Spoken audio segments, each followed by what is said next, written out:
Hey, everybody, Happy New Year, and welcome back to a brand new episode. Today on the podcast, we're talking about storytelling in Hollywood. Good, bad, indifferent. How could they do it better? All of that's coming at you today on the Nathan Jacobs Podcast.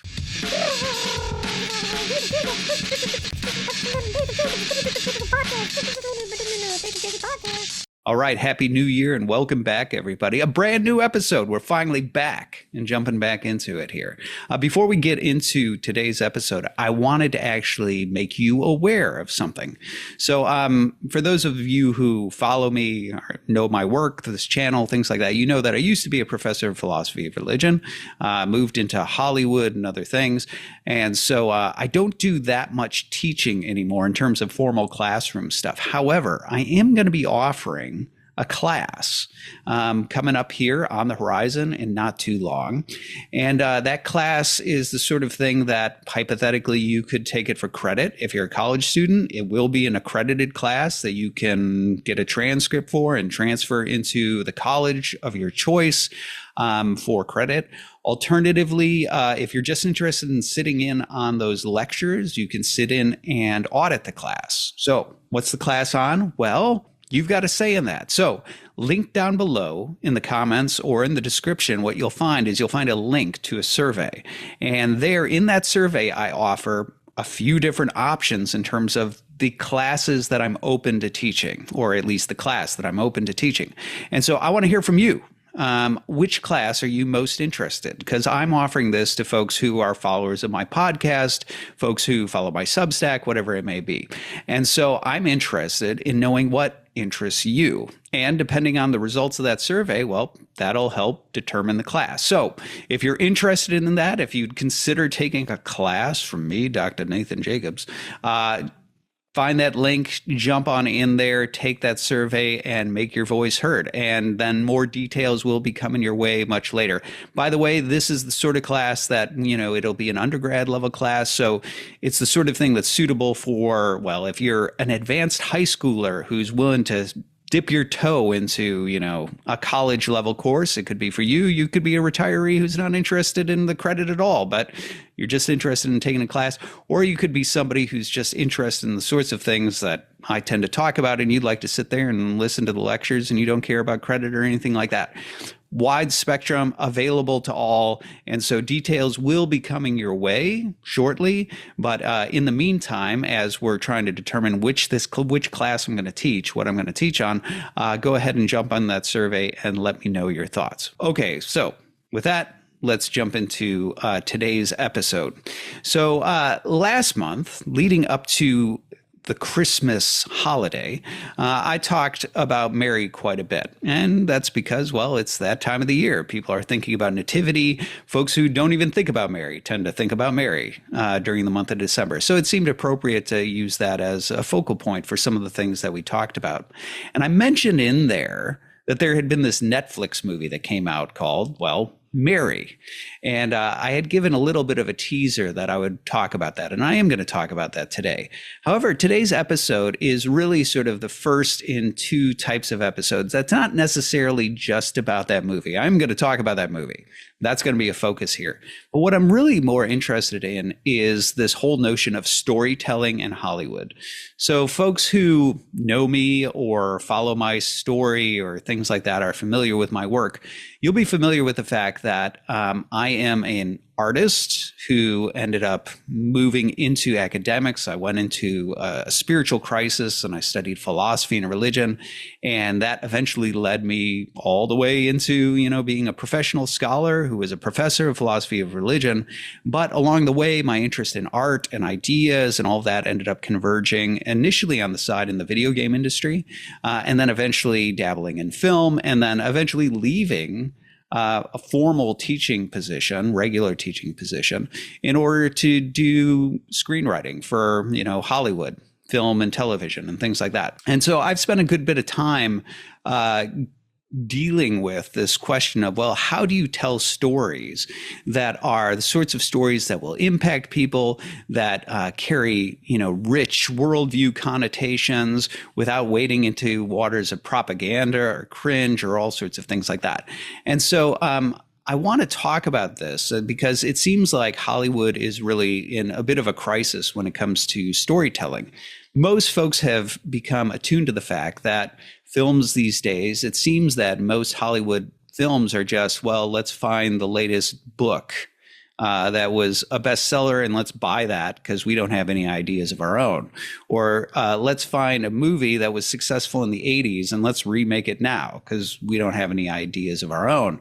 Let's find a video game or a board game and turn it into a movie because, we don't have any ideas of our own. And so Hollywood's been sort of in this process of just hijacking, looking for existing IP that it can buy up and then sort of repurpose or repackage or something like that.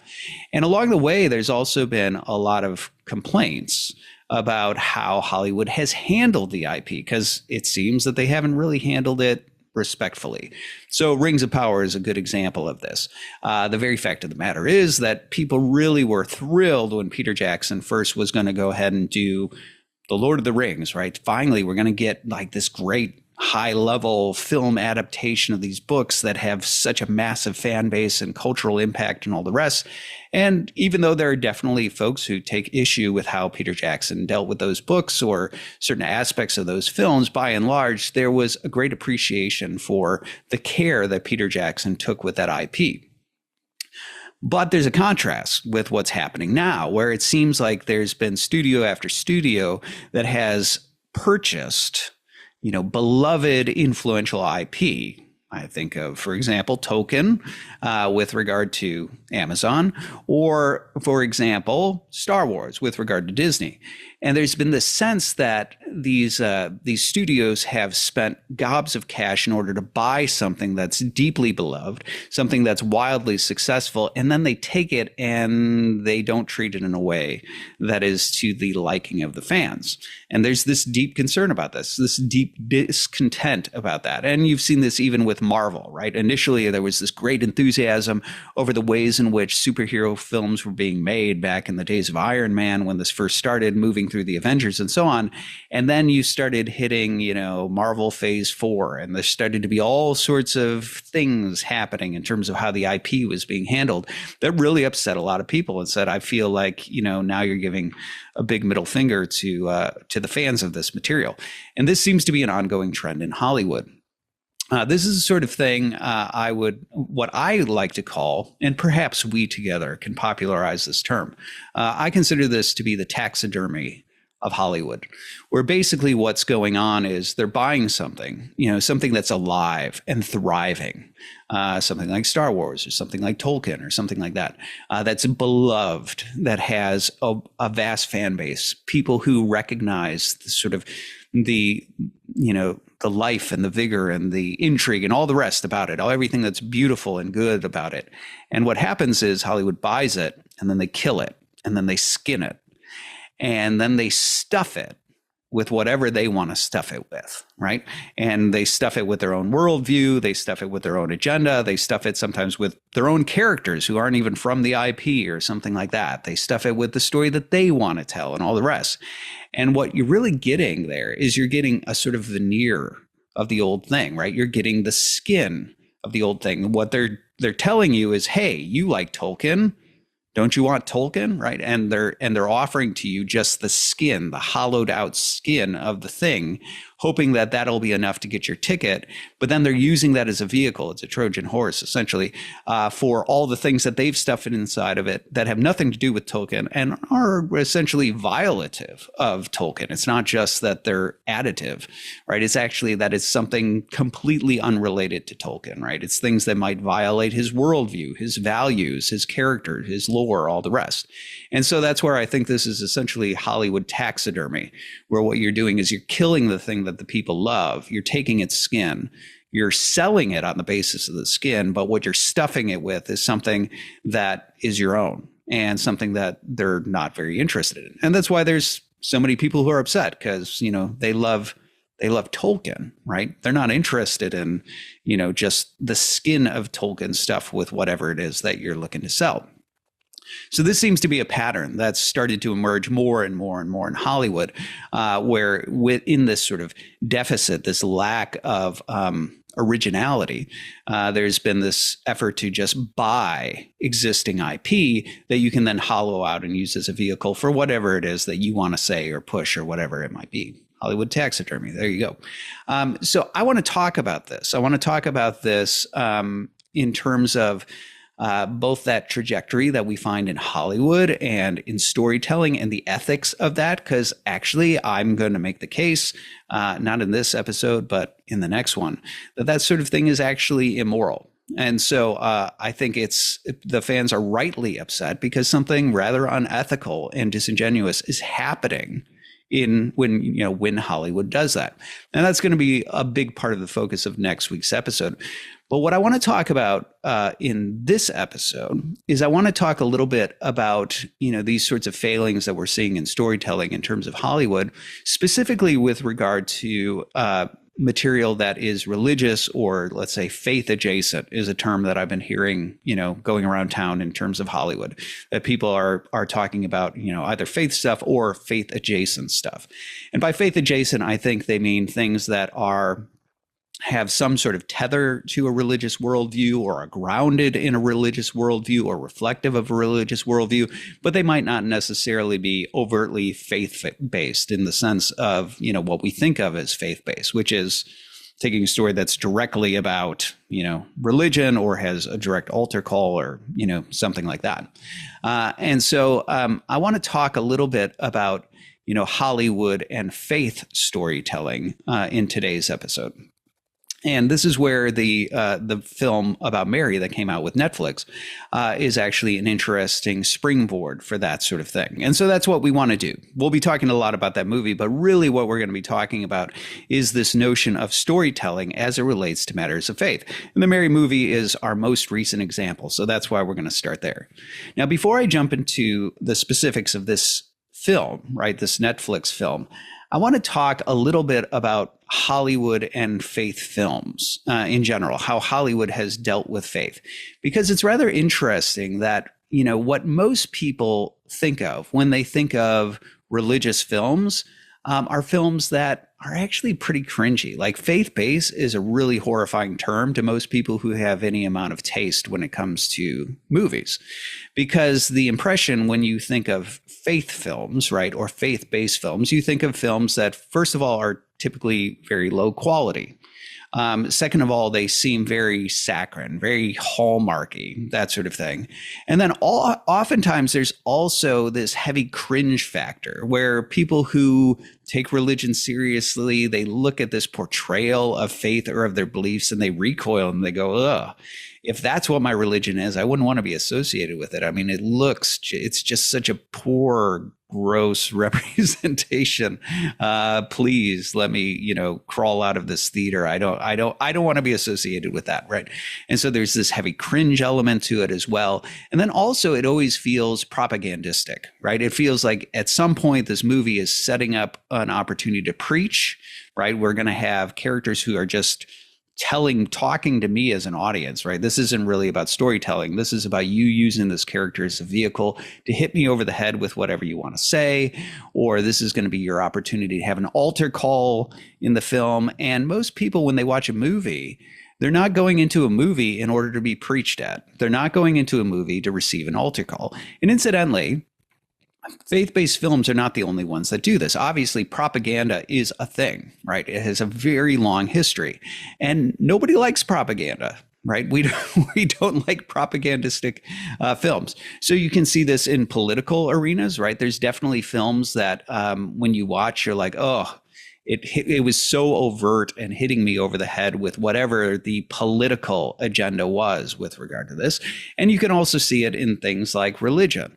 And so it's not as if just doing a movie about faith necessitates that that's what it's like. It's just that most of the folks who have decided to do quote unquote faith-based films have tended in that direction. They don't know how to make a film that is just a good movie that anybody would want to watch. Now, there are exceptions to this, right?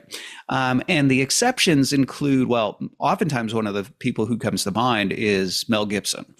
And the reason is because most folks know that Mel Gibson is a Roman Catholic, and he's a sincere Roman Catholic.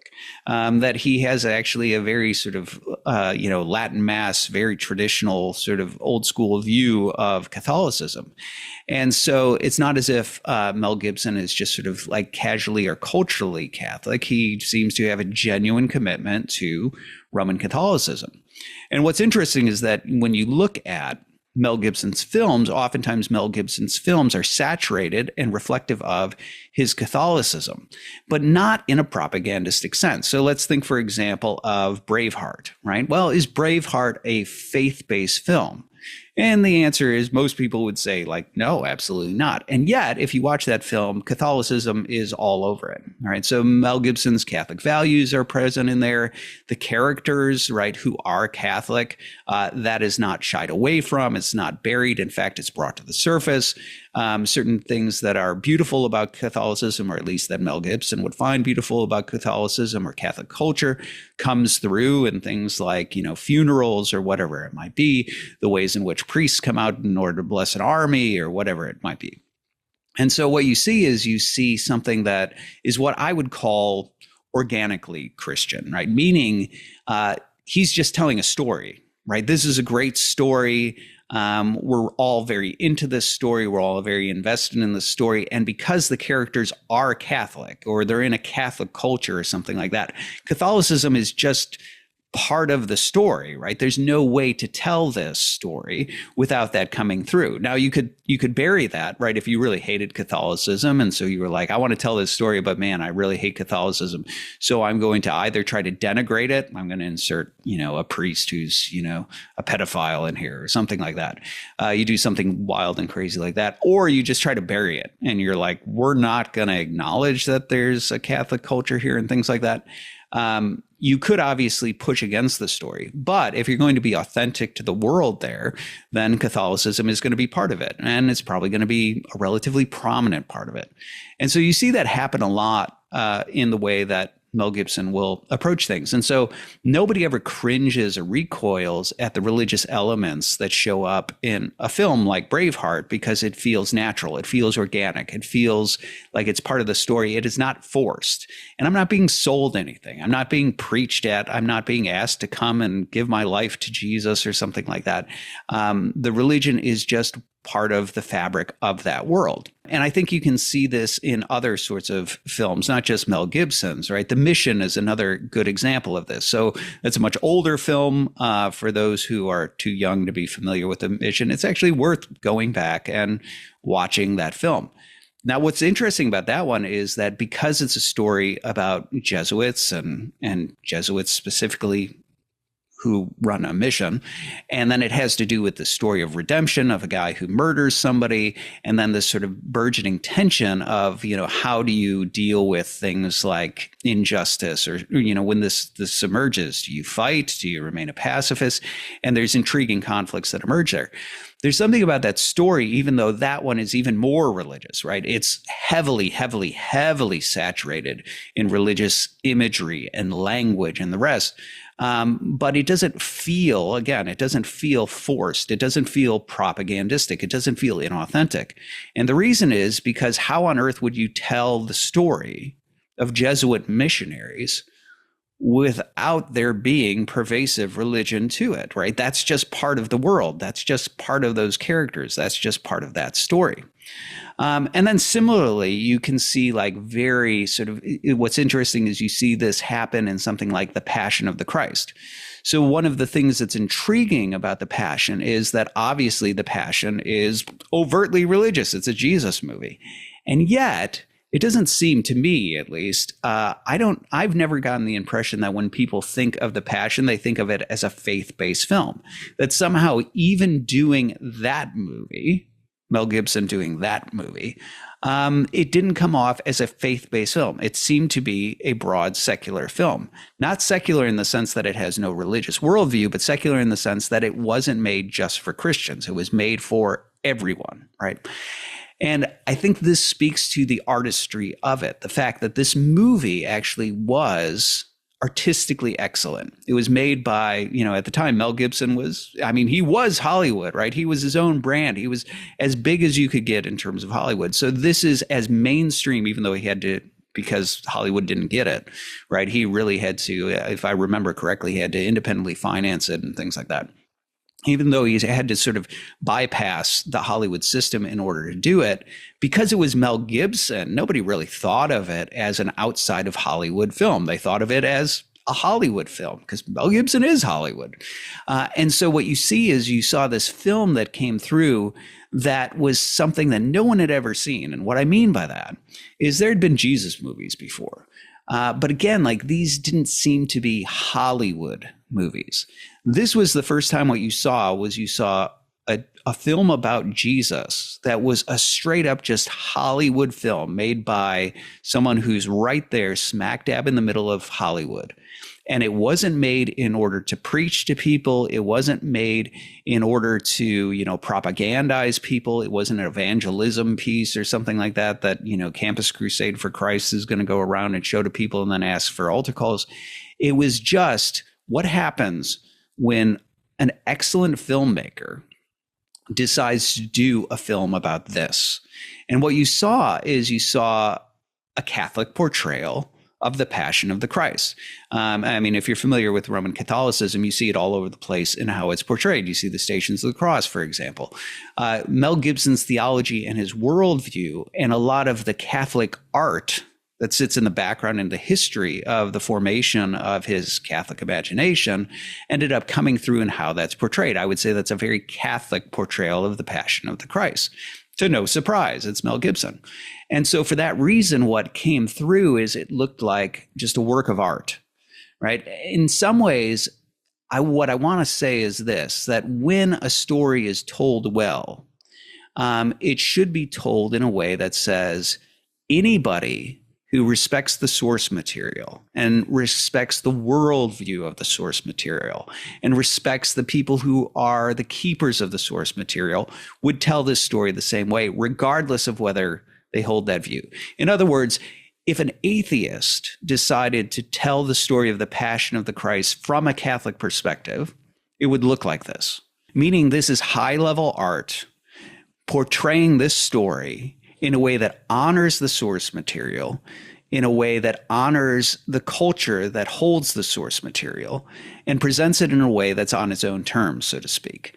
And I think that's really what came through in the Passion of Christ. What people were so thrilled by is even if they weren't Catholic, even if they didn't agree with Mel Gibson on everything, even if they looked at that and they wouldn't have done it that way, or they wouldn't have portrayed that thing that way, or whatever. That's outside of my tradition, whatever it might be. Or maybe I don't even believe in Jesus.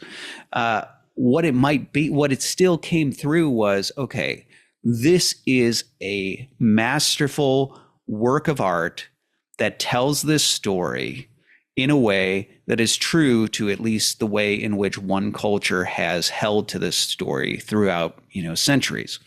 And so what comes through there is the artistry of it, the art of storytelling through film.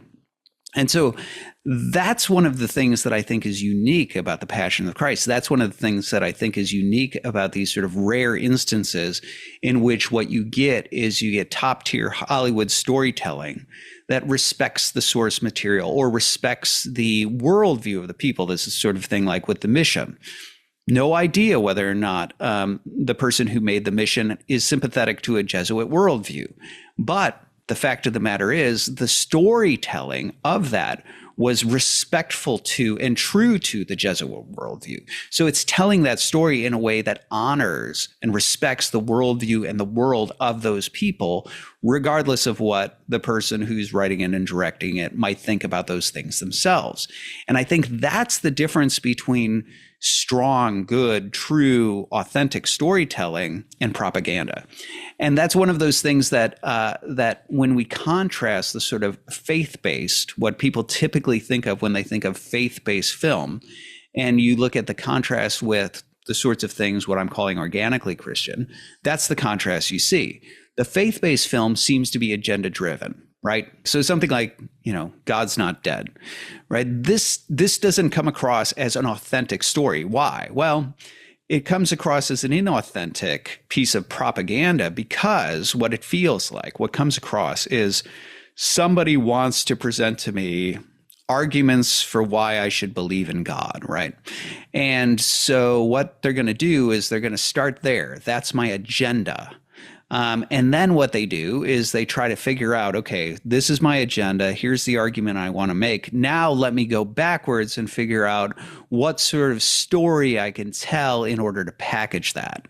And the problem is the reason that doesn't work, the reason that comes across as inauthentic is because it's really clear to the viewer that that's what you're doing. You're not telling me a story that you think is a great story.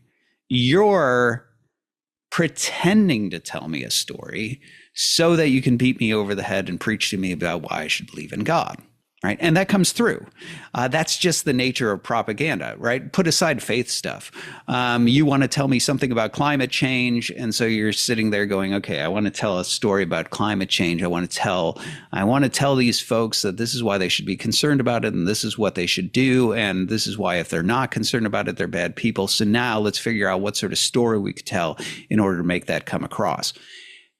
People feel that, right? When they're watching a film, when they're hearing a so-called story, that's when they're hearing propaganda like that, it becomes clear, it becomes painfully obvious to them that the story is secondary to the agenda, that the message came first, and then the story is the packaging for that. And so all of faith-based content always seems to come across that way. And even when it's higher quality stuff, right? I've mentioned that oftentimes people associate faith-based stuff with lower quality filmmaking. And that was true for a long time, right? It tended to be that, well, a church production is going to do this, independent filmmakers who went and, raise money from people who care about evangelism or care about this thing. We're going to bootstrap this project and we're going to do something in order to send this message out to people. And so oftentimes they were made by people who were not Hollywood insiders, who weren't really excellent filmmakers. They had budget limitations. You had script writers who really weren't great experienced script writers. And then you have the propaganda problem. And so for a long time, there was a lot of faith-based stuff that was very sort of low quality in this. And over time, Hollywood has become attuned to the fact that there's money to be made from this audience. And so you're starting to get now more and more folks who are a bit savvier, more skilled on the storytelling, filmmaking side of things. And so you're getting a better product now. And yet it seems that even in the best of the best, in terms of these products, at least speaking for myself as somebody who really, really dislikes faith-based stuff, I hate faith-based film. If I think it's a faith-based film, I won't watch it because I just bristle at it. When I watch, I'm just waiting and bracing for myself for the thing that I know is going to come at some point, which is the obligatory speech about what this is really about, or the altar call, or the whatever it might be. And that's because even when it's sort of at its top shelf version of telling a story, there really is sort of still this sense of I have the obligatory agenda in order to satisfy my audience, which is the audience that wants the propaganda. They want the altar call. I need to work that in there at some point, right? At some point, I've got to get the punchline in there. And if it's just too much of just a story, I'm gonna lose this audience, right? This audience wants to know that I'm doing the work of the Lord by putting the altar call out there in this film. And so that's where that sort of, even when it's not as overt as we're going to lay out the argument and then package the story on top of it, there always is this sort of sense that they're really looking for that opportunity to drive home their point. They're looking for that opportunity to preach about something. They're looking at that opportunity to slip in the altar call or whatever it might be. And so that just seems to be the strong difference between those two. Now, there is something that's interesting about this, right? When we look at this fact with Hollywood, one of the things that you see, and it's one of the things that I've seen firsthand, is that you might wonder, okay, you have faith-based content of the kind I just described, the kind that, yes, it has an audience, yes, it makes money, but the fact of the matter is the majority of religious people don't want that, right? They would much rather have Braveheart or The Passion than they would have that. And so even though there is an audience for this, there's this much larger audience that's interested in something like the authentic storytelling, the organically Christian stuff that I mentioned.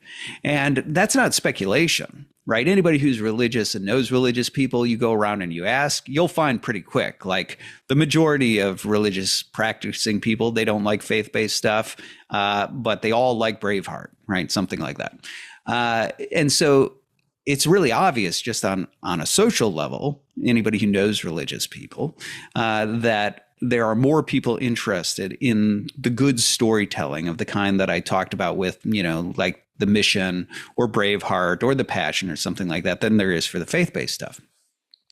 But it's also proved in box office numbers. I mean, The Passion of the Christ is one of the highest grossing films of all time.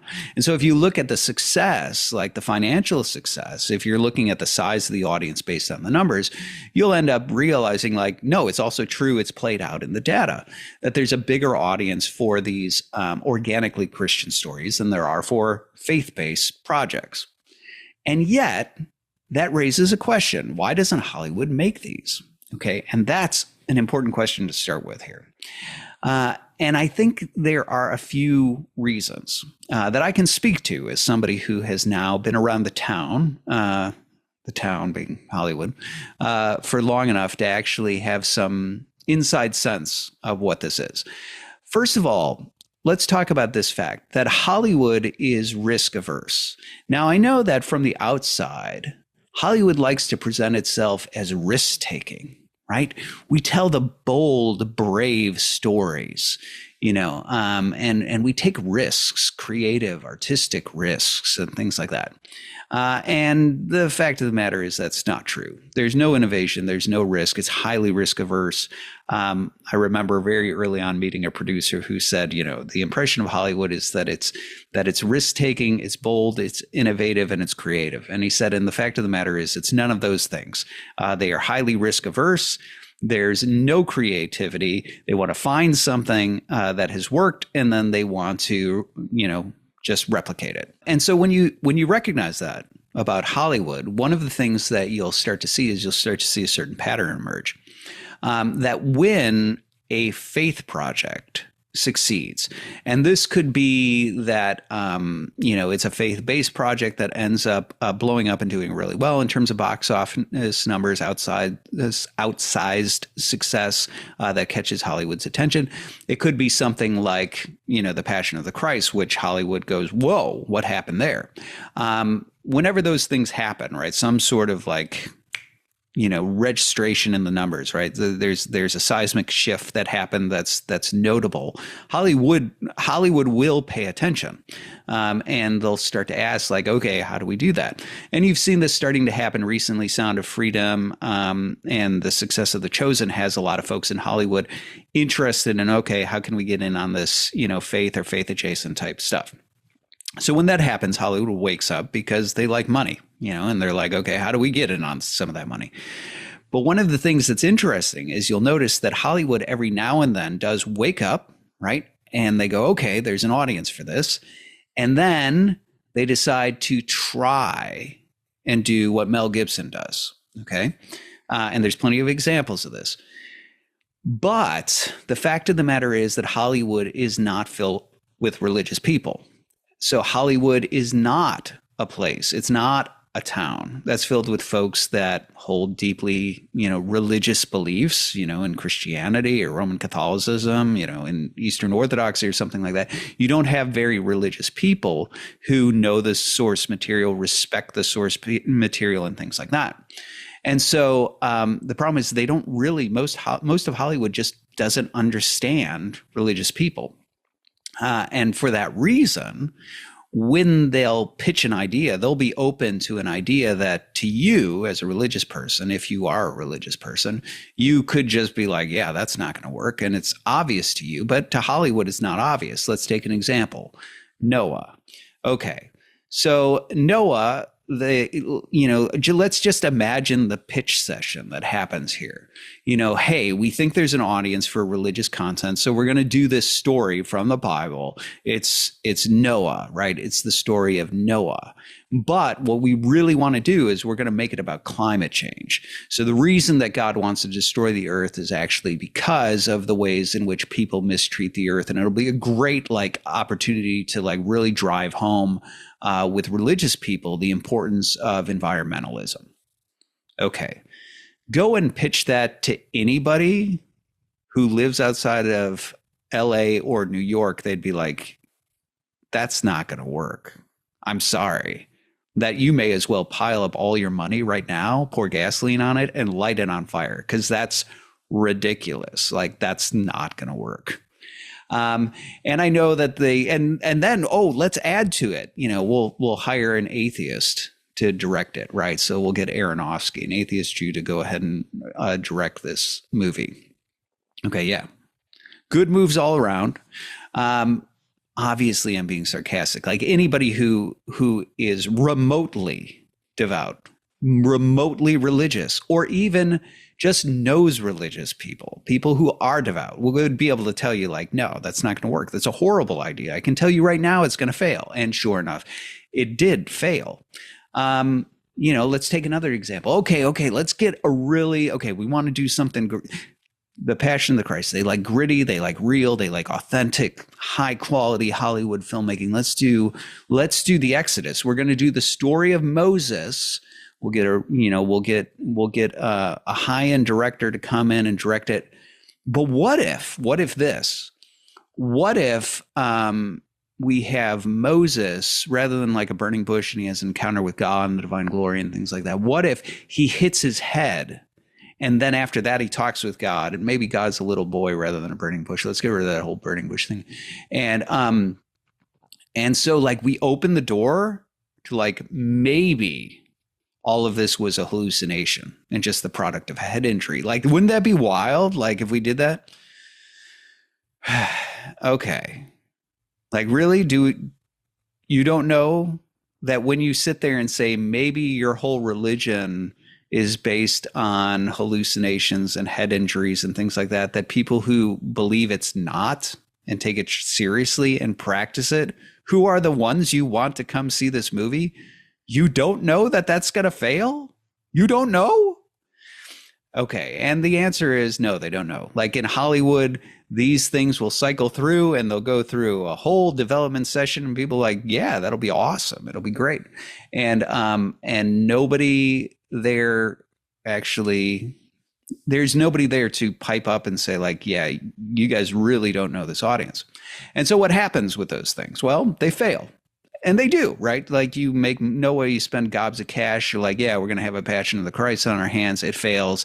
And then, Hollywood's I guess we don't understand religious people. And then what do? They throw their hands in the air and they say, we give up. And so that's one of the reasons why what you see in the sort of religious film cycle is you see these sort of outsized success that happens. Hollywood pays attention. It'll try to do something on its own on the heels of that. It'll fail because it doesn't understand religious people. And then it'll fold its shop and move back to doing what it's doing until there's another outsized success. And so the reason I bring that up is this.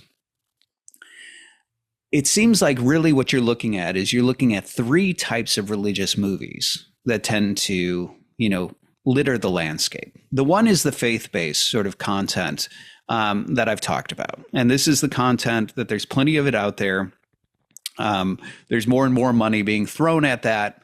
It has an audience, but the audience is smaller than the audience that's interested in something like The Passion. Then you have the very, very, very rare examples of something like The Passion, where this is a real Hollywood movie, that's authentic to the story and to the artistry. And it's just mainstream storytelling, top shelf Hollywood storytelling that respects the source material and is authentic to it. And then you get that sort of wild outsized success because that has a much larger audience. And then you have sitting in the middle, Hollywood attempting to do Hollywood level storytelling, but because they don't understand the source material or the people or respect it, people hate it. right? And that's the thing that sits in the middle. And one of the questions that I think a lot of people ask, I don't think a lot of people ask it. I know a lot of people ask it because I've met so many people who ask this question is, why doesn't Hollywood do more of what Mel Gibson did? And I think the answer, I know the answer, comes back to this risk averse, find and replicate a sort of mentality of Hollywood. And here's what I mean. So you have a series of faith-based filmmakers who are able to do mid-level successes, right? We're able to do films that satisfy this sliver of the religious audience, and they're successful enough that they're a worthy investment. And then you have the rare outside success of Gibson when finally somebody comes along and gives to the much larger religious audience what they want. Well, why doesn't Hollywood reproduce that? And the answer is that those things that sit in the middle, like when all of a sudden Hollywood decides to like make Noah about climate change or do the Exodus, but it's all a head injury, is Hollywood's attempt to replicate Mel Gibson. But the fact of the matter is, because they're not religious and they don't understand religious people, they can't replicate it. So that's their major swing and a miss. And that's where they throw their hands in the air. So what's the alternative? The alternative is, let's just find somebody who makes those kind of movies and let's just like buy them, right? Let's just fund more of those movies. And so one of the reasons that what you're seeing is you're seeing an accelerated proliferation of higher quality content, higher quality filmmaking content in the faith-based arena that's coming out in cooperation with different studios, is basically that Hollywood's sort of like throwing their hands in the air and saying, we don't know how to do what Gibson did, but we'll just like fund some of these folks over here who are able to at least do these mid-level successes and satisfy that audience that we don't understand. And that's what it is. But wouldn't it be lovely? Wouldn't it be lovely if Hollywood actually finally paid attention to those of us who would like to do what Gibson does? Well, let's hope that that's coming on the horizon. Let's talk a little bit about what to do and what not to do. And this is what brings us to the Netflix movie Mary, because this is the picture of what not to do. Okay. So I'd mentioned in the little teaser that I offered that I was going to be talking about this Netflix Mary movie, that this project actually came across my desk. And I mean it quite literally. Like, there it is. That's the Netflix script for the Mary movie, which was presented to me. And so that project came to me and I assessed it and I said, this is bad. This is not going to work. And this should not be made. And I laid out in vast detail for the makers of that project why this project was problematic, why it was a project for no one, something that would upset both sort of the evangelical world as well as the Catholic and the Orthodox world. And it's the picture of what you shouldn't do if you're trying to make a movie, that is biblical, right? A movie that's dealing with source material. And I will say that based on the audience reception, the reaction of this, the critic reactions to this, and so on, well, I was correct. I was correct. So let's talk a little bit about this Mary movie and lessons to be learned here in terms of what not to do when it comes to storytelling from a Christian perspective. First of all, let's start with the ironic line in the film that made its way into the trailer, which is perhaps the truest thing said in the entire movie. And this is a voiceover by the actress playing Mary, where she says, "You may think you know my story. Trust me, you don't." Okay, well, if the Netflix Mary movie is representative of the story of Mary, you're right. Nobody knew her story before that movie came out because this has nothing to do with the Bible or with tradition.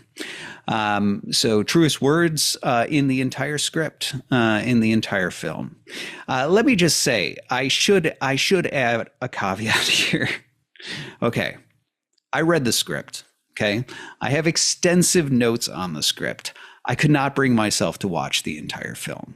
I have watched bits and pieces. The bits and pieces that I've seen are very much what is in the script. So I know that there is a parallel, an intense. They did not change much from what I can tell in terms of the bits and pieces I saw. And I also, though, relied upon my producer, thank you, in order to do the dirty work of watching the entire thing, and so that we could debrief and compare my notes and my knowledge of the script with what came through. And again, certain things fell out of the film, as always happens, that were in the script, but it does seem that the majority of, everything that I read is still there, and all my notes and my criticisms would still hold and things like that. But if there's anything that I say based on my notes, based on the script, that you who actually did watch the entire film, if you see a dissonance there, if you're like, well, that's actually, they changed that in the film, go ahead and let me know. So that caveat over, let's dive in. First of all, let's talk a little bit about just the story of Mary in general. Now, there are sort of two different approaches to the story of Mary, the story of the Nativity in particular, which is what it's focusing on, right? Like, this film is not, even though it's about, Mary, it's not her whole life, right? It doesn't go up until Jesus is, adult. It doesn't go past that after the resurrection. It doesn't do any of that. It's basically a nativity movie.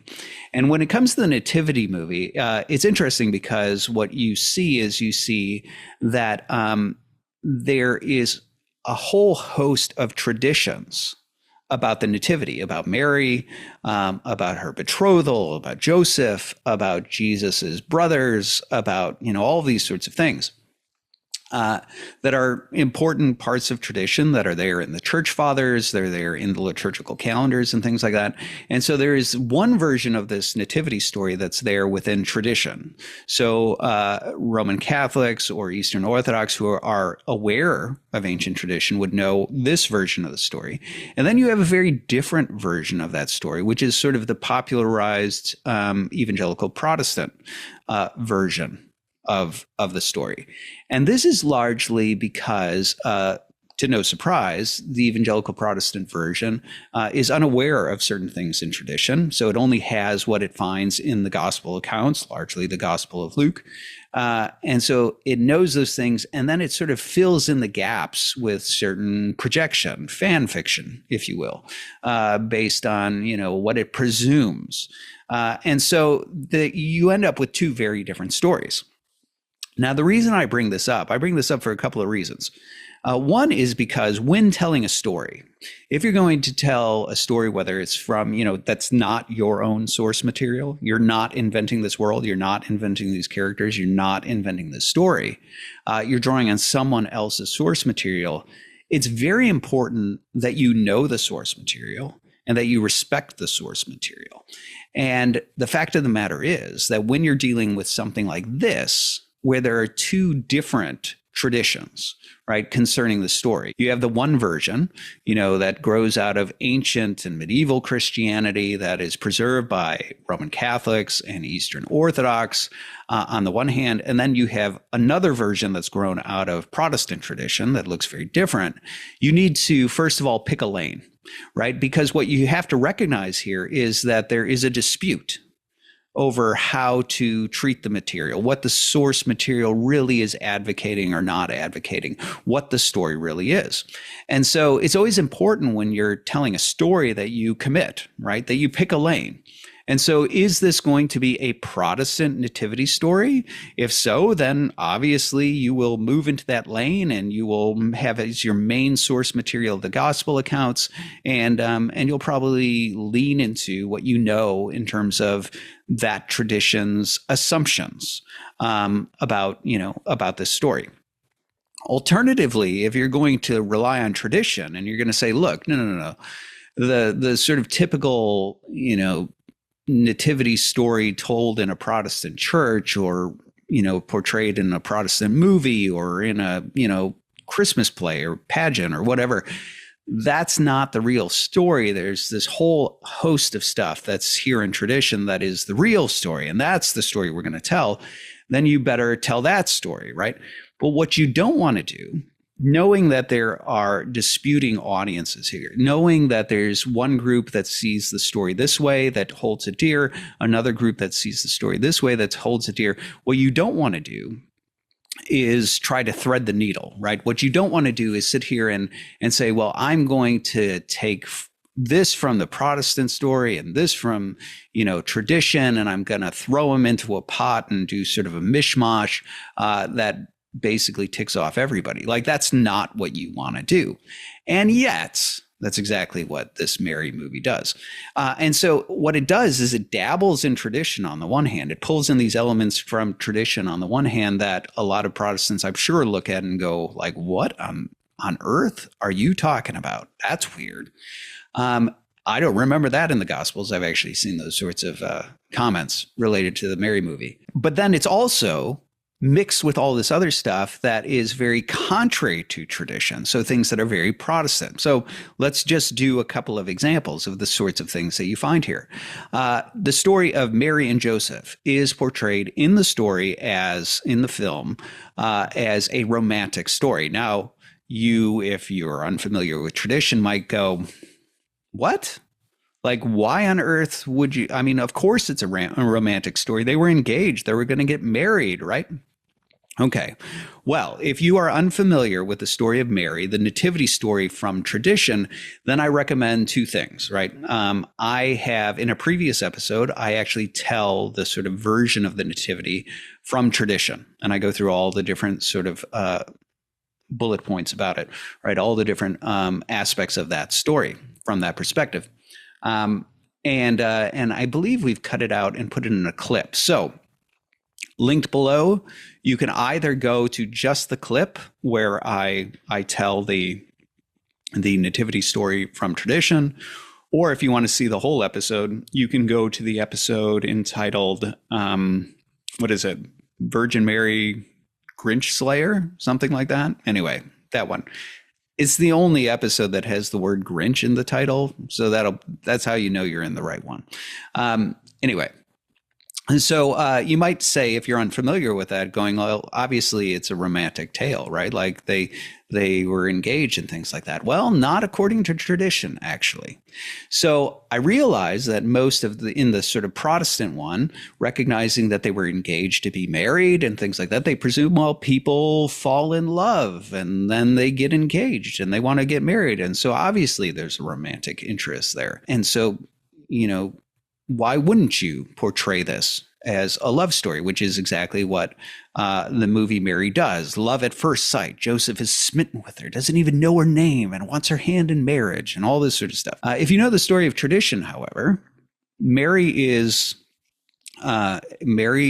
actually she's a maiden of the temple. She was dedicated to the temple when she was only 3 years old. She grew up in the temple along with other maidens that were in the temple, and she was committed to be a virgin. And yet then she has this sort of strange thing that happens where the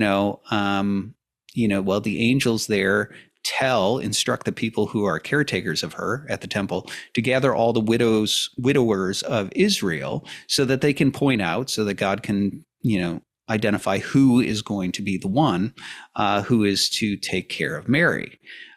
And Joseph is there, but Joseph is an old man. He's an old man who is a widower. He had a wife, and he's got kids, one of which is St. James, right? And so he has kids from a prior marriage, and so these priests who have to figure out what to do with this girl who's, she's very young, but she's going to start to bleed. She can't stay in the temple. Her parents have already died in tradition. And so she needs to be entrusted to somebody. So what do we do? And this is the instructions they get from Gabriel in order to gather the widowers of Israel, and they'll identify who she should be entrusted to, which ends up being Joseph. Dove flies down, lands on his staff. You're the guy. And it's the guy for what? And the answer is the guy to be betrothed to this. And Joseph is scandalized. He's like, what? I'm an old man. I have kids. She's a kid. I'm going to be the laughing stock of Israel. In tradition, that's the nature of the Joseph Mary betrothal, right? It is not love at first sight. It is not romantic. It is a scandal. Now, this also, as you've already heard, I mentioned already in passing, one of the other elements here, that according to tradition, Mary is, this gift to Joachim and Anna, right? They're advanced in years and they haven't had children and they're pleading with God and they want a child and they're told that they're going to have a child, and this is Mary. And so much like, Samuel, the prophet Samuel's parents dedicated him to the temple. So they decide that they are going to dedicate Mary to the temple. And originally at age 2, that was the intent. And then they relent and they're like, okay. And it's like, can I just hold on to her until she's 3? And Joachim's like, yeah, okay. And so then she's dedicated at age 3 and she grows up in the temple. And as I said, her parents are advanced in years and they die while she's in the temple. So she's approaching the age where she's going to menstruate. She needs to be put out of the temple. And who are you going to give her to? That's part of the context for this. Well, the movie Mary ends up actually doing this whole thing. She grows up in the temple. But again, they don't do it remotely like tradition. First of all, she's dedicated at the temple much, much later, right? She's already a grown, she's not grown, adolescent grown. Maybe adolescent. I don't know how old she is. I get the impression she's maybe maybe 8, something like that. But anyway, she is not 3 years old, right? The kid that ends up dedicated to the temple is someone who, actually, now that I'm thinking back on the clip that I saw related to this, maybe she's older than that. Maybe she's 12 when she's dedicated. Anyway, she's not 3 years old. That's for sure. They do it much later. And when you see her in the temple, she's definitely she's gone through puberty already. So we're talking about an adult woman who's still in the temple, even though she menstruates and things like that, which would be problematic here with these maidens sort of thing. Maddie, where were you? I was scrubbing the floors and polishing the vessels. You were in the gardens again dallying, weren't you? No, I wasn't dallying. Before afternoon prayers. Flowers don't plant themselves. And incidentally, just on the side, why are they dressed like the Handmaid's Tale? I'll get back to that. Anyway, Handmaid's Tale. Okay, we'll come back to that. But so they end up using this thing about her being a maiden of the temple with other maidens of the temple, but in a way that's totally contrary to tradition, right? It's not when she's 3. It's not that she needs to be put out when she's sort of, getting up to the appropriate age. Instead, it's this much later thing. And, the maidens of the temple is a totally different thing. They're all adults. Anyway, so on the one hand, you have this weird thing that a lot of folks who are unfamiliar with tradition would look at and go why is she in the temple? She's growing up in the temple. What temple maidens? What's going on? Right. People who know tradition look at that and go, well, we know what's going on. She's supposed to be in the temple, but why is she in the temple so late and as an adult and things like that? Okay. So again, you're sort of upsetting both audiences here.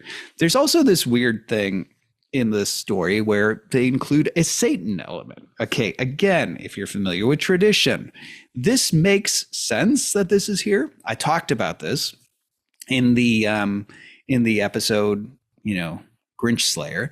I go through the elements of the sort of satanic undercurrent of the story. So it's a critical thing with the church fathers that the devil is aware of the prophecies and he's watching the maidens of Israel because he's wondering who's going to conceive and bear a child and bring about the Messiah. And so he's keeping an eye on the maidens of Israel. And actually, according to tradition, according to the church fathers, the reason for the betrothal is actually to hide her from the devil.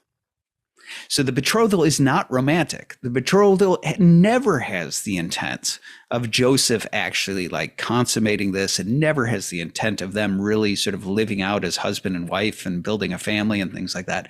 It has one purpose, which is to entrust her to someone who we know won't touch her in order to hide her from the devil who's watching the maidens of Israel, wondering who's going to be the virgin that's going to conceive. That's the purpose of it. Now, for that reason, I've got no problem with the idea of a nativity story that's going to have the devil in it. The devil is really important in the gospel accounts, and that includes in the nativity story, at least if you're telling it according to tradition. The devil shows up in this, but boy howdy, this is definitely not the devil of tradition. Do you leave yourself any time for pleasure? Mary.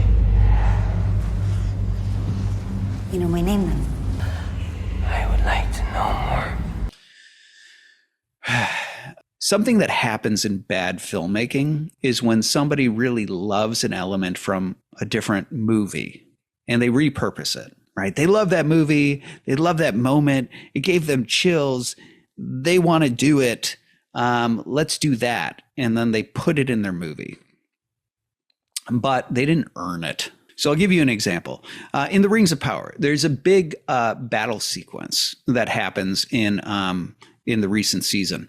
And this battle sequence, there's actually a fascinating analysis of this, a very good analysis by the Critical Drinker, where he contrasts the battle sequence of Helm's Deep with the battle sequence in Rings of Power, and talks about what's needed to build a successful battle sequence. And I think he's right about it, all of those elements that he names. And he gives a very apt, clear analysis of what's wrong with the Rings of Power execution. One of the things, though, that's wrong with the sequence that he pinpoints, and this isn't really about the battle in general, but it's a good example of what I'm talking about an unearned dramatic moment or an unmotivated piece of drama or something like that. It's sort of repurposed. I like that. I thought that was cool, so I'm going to put it in my story, but it doesn't work in my story because I didn't earn it, or it's out of place, or whatever else. This happens. And one of the things that happens in that battle sequence with Rings of Power is there's something very reminiscent of Boromir's death, right? So for those of you who are familiar with the Peter Jackson stories, you're familiar with the moment of Boromir's death where he's being like run through with arrows, and he's got all of these arrows in him, and he's still fighting to try to make sure that his friends can get away. And, he eventually dies. Okay. Spoiler, I guess. I should have said that up front. There will be spoilers. If you want to watch the Mary movie, there are spoilers here. I don't mind spoiling this. I mean, it's already spoiled. How do you spoil something that's already spoiled? Anyway, okay. But in Rings of Power, you can tell that somebody was like, oh, that's a great moment with Boromir. And so what do? They have a character who is like getting hit with all of these arrows, female elf, and she's just impaled with arrows, but she's still fighting and struggling. And then finally she manages to get the flaming arrow and fire it, and goes off, and it hits this barrel, and it blows something up and destroys this war machine. And we're supposed to be like, yeah, just like Boromir. But as the Critical Drinker rightly points out, these two things are not the same. What made Boromir's death impactful and valuable and important and moving and all the rest was the fact that Boromir was a character who struggled, right? He struggled to become the sort of man that he wanted to be. And he even had this lapse of judgment where he sort of has a fall from grace because he wants to take the ring from Frodo. And this is his opportunity to basically repent, right? This is his redemption moment where he can give his life and fight for his friends and give Frodo a chance to get away. And with that, this is why his death is meaningful. This is why it's meaningful that he fights and becomes in that moment the man that he wishes he was, right? This sort of redemption moment. The female elf in Rings of Power, we don't even know who she is. And so it's a very superficial repurposing where it's like, well, as if what made that impactful and awesome is that he's got a lot of arrows in him and he's still fighting. That's not what makes that awesome, right? Okay. Now, with that aside, I bring this up because the devil element, I told you what the element of the devil is in tradition, right? The role that he plays in the story in tradition. I go through the devil in the Christian narrative more generally in that full episode where I talk about that. But I can tell looking at this, I'm like, okay, somebody involved in this Mary movie really likes the Passion of the Christ. And they liked that Mel Gibson included the devil in it. And they're like, oh, that's cool. We should include the devil. And so their devil is kind of reminiscent of the devil in the Passion. But the problem, of course, is that Mel Gibson is doing something that actually is deeply rooted in tradition. He's doing weird things like this sort of like inverted Madonna and Child thing in certain scenes and all this. There is a story reason. There is a demonic undercurrent to the undoing of the work of the devil that's there, you know, him tempting Christ and so on, that runs through the entire film. It has significance and purpose within the story. Whereas in this one, what's very bizarre is it's not clear what the devil is doing for any part of this story. He's just sort of like there, shows up. Also, he's well aware of who Mary is, apparently. So in the story, he just sort of like weirdly gets like super creepy on her. I've heard so much about you. All the priests, they talk. Honestly, it's very uncomfortable because it's highly sexual undercurrent with the whole thing, which is just really uncomfortable. Please don't wade into that sort of territory when dealing with the Mother of God. Thank you. Please and thank you. But so it just sort of seems like this weird thing where it's like there are no stakes to it. Like, I don't think any of us are sitting here listening to this going, oh, she's going to fall from grace and not conceive or not have the Christ child, or, you know, there's no danger to the baby. There's nothing about this that from a story perspective does anything for us other than makes us uncomfortable. And so it just seems to be this repurpose, similar to like, oh, you know what made Boromir's death cool is that he's impaled with arrows and keeps fighting. Let's do that. This is very much like, oh, you know what made, you know, that was really cool that there was sort of this creepy pale devil dude who like whispers to Jesus. Let's do that with Mary. And that's kind of as superficial as it is. And so unfortunately, again, like this kind of for folks who are just going on the Gospels and they're not familiar with like this part of tradition, they'd probably be like, well, what's the devil doing in this? For those who are familiar with tradition, again, it's kind of like the temple where it's like, okay, I recognize that there's the devil has a role in this story, but it's not that role. So like now you're just sort of throwing this in here and I don't know what this is doing in here. And so there's that sort of thing. Also, there's weird story changes here. And again, some of these are inexplicable. And I'll get to this when I talk about the problem with, the sort of logic of the storytelling. But okay, why do they go to Bethlehem?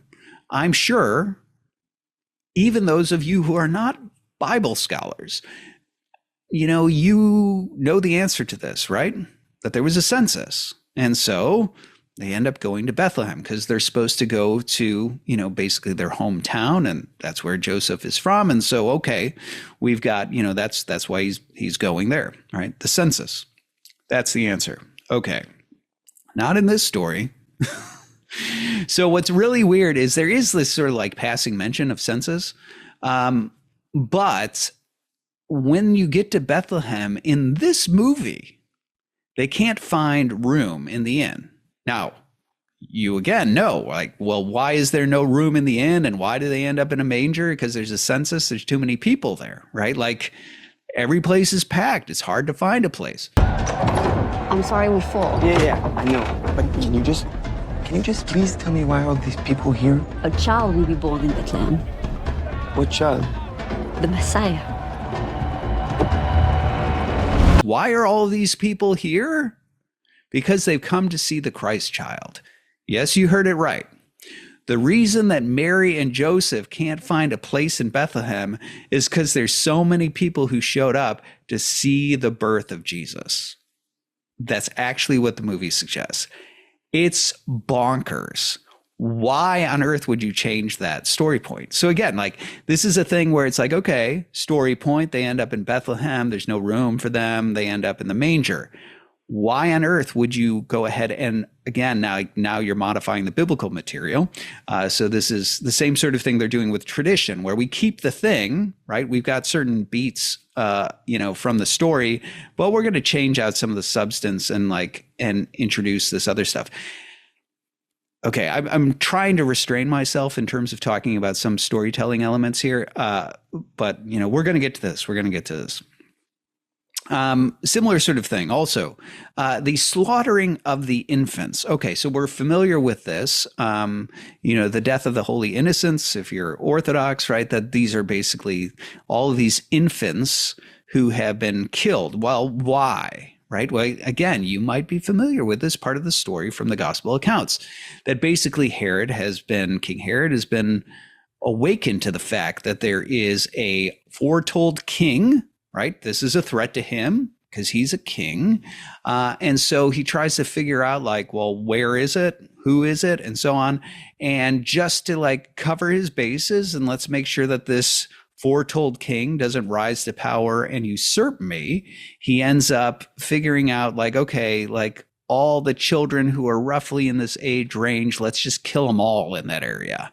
And that way, hopefully, we kill whichever one is the foretold child, right? Like, you're familiar with that story. Well, that's not quite how it happens in the Mary movie. Kill every male infant in the city of Bethlehem. But there is only one that matters. Put to the sword every male infant in the city of Bethlehem. When you find this child, this savior, bring him to me. Alive.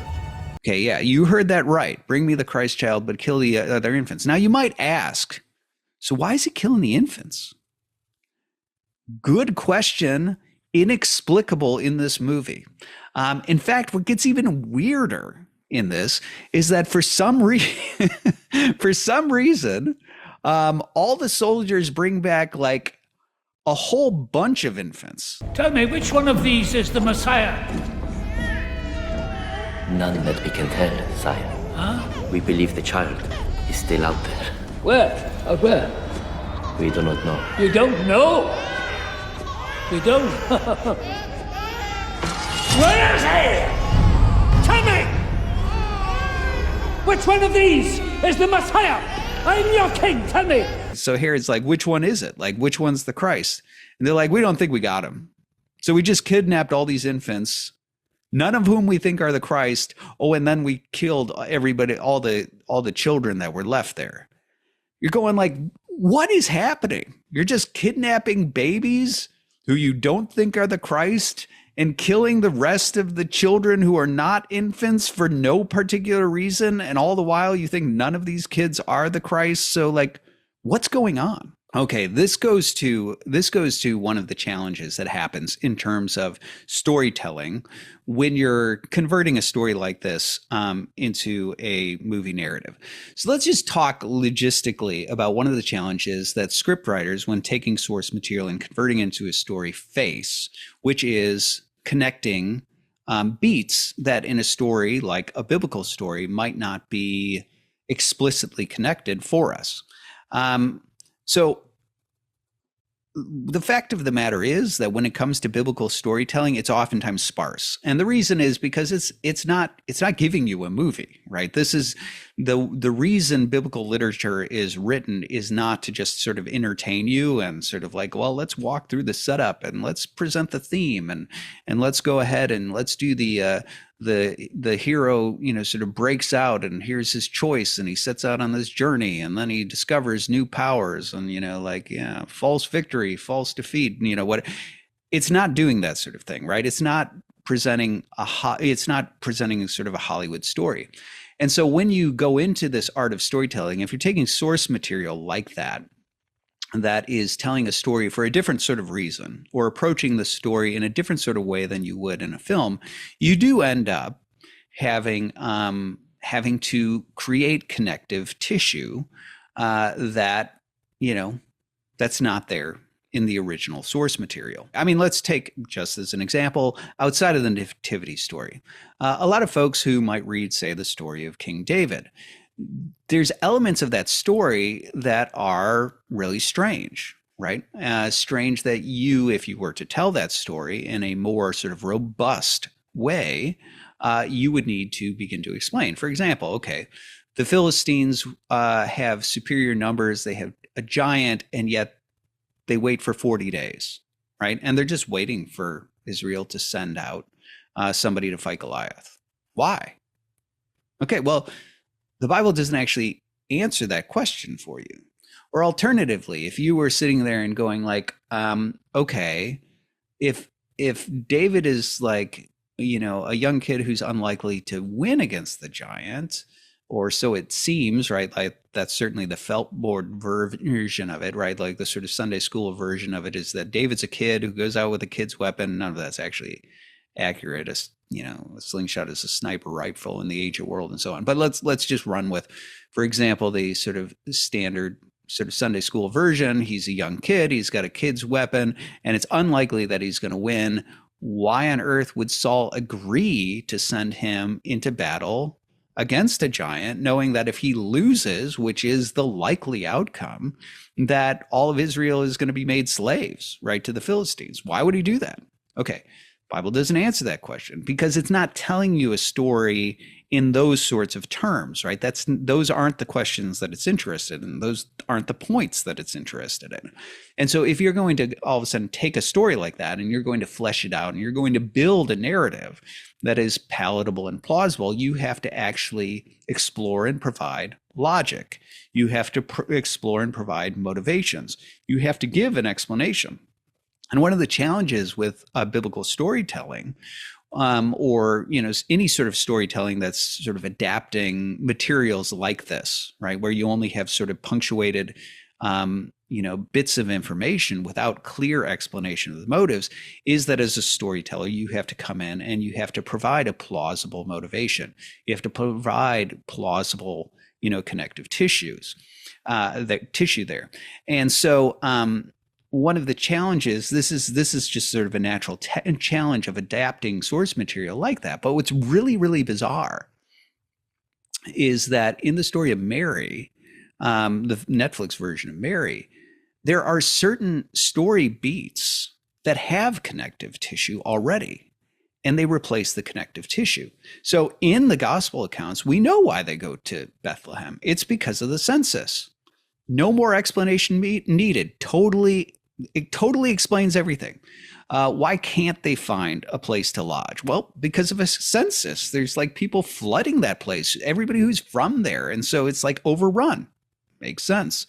Why on earth would Herod kill infants? Well, he's trying to prevent a king from rising to power. And so, you know, all he's got to go on is that there's somebody in this age range who is a foretold king. So let's just kill everybody in that age range from that region. And we're like, maybe we'll get him, right? All of those things make sense. But what's really bizarre is that with the story of Mary, not only does it begin to provide like connective tissue in certain areas, that go beyond tradition or outside of or contrary to tradition or outside of, and, you know, sort of outside of the biblical text, but it actually modifies the connective tissue that's there in the original source material. And in modifying that source material, it actually makes the events less intelligible, right? The overrun Bethlehem makes more sense in the biblical text. The inability to find, you know, room in an inn makes more sense in the biblical text. Herod's motivations in wanting to slaughter all the infants, it makes way more sense in the biblical text, you know.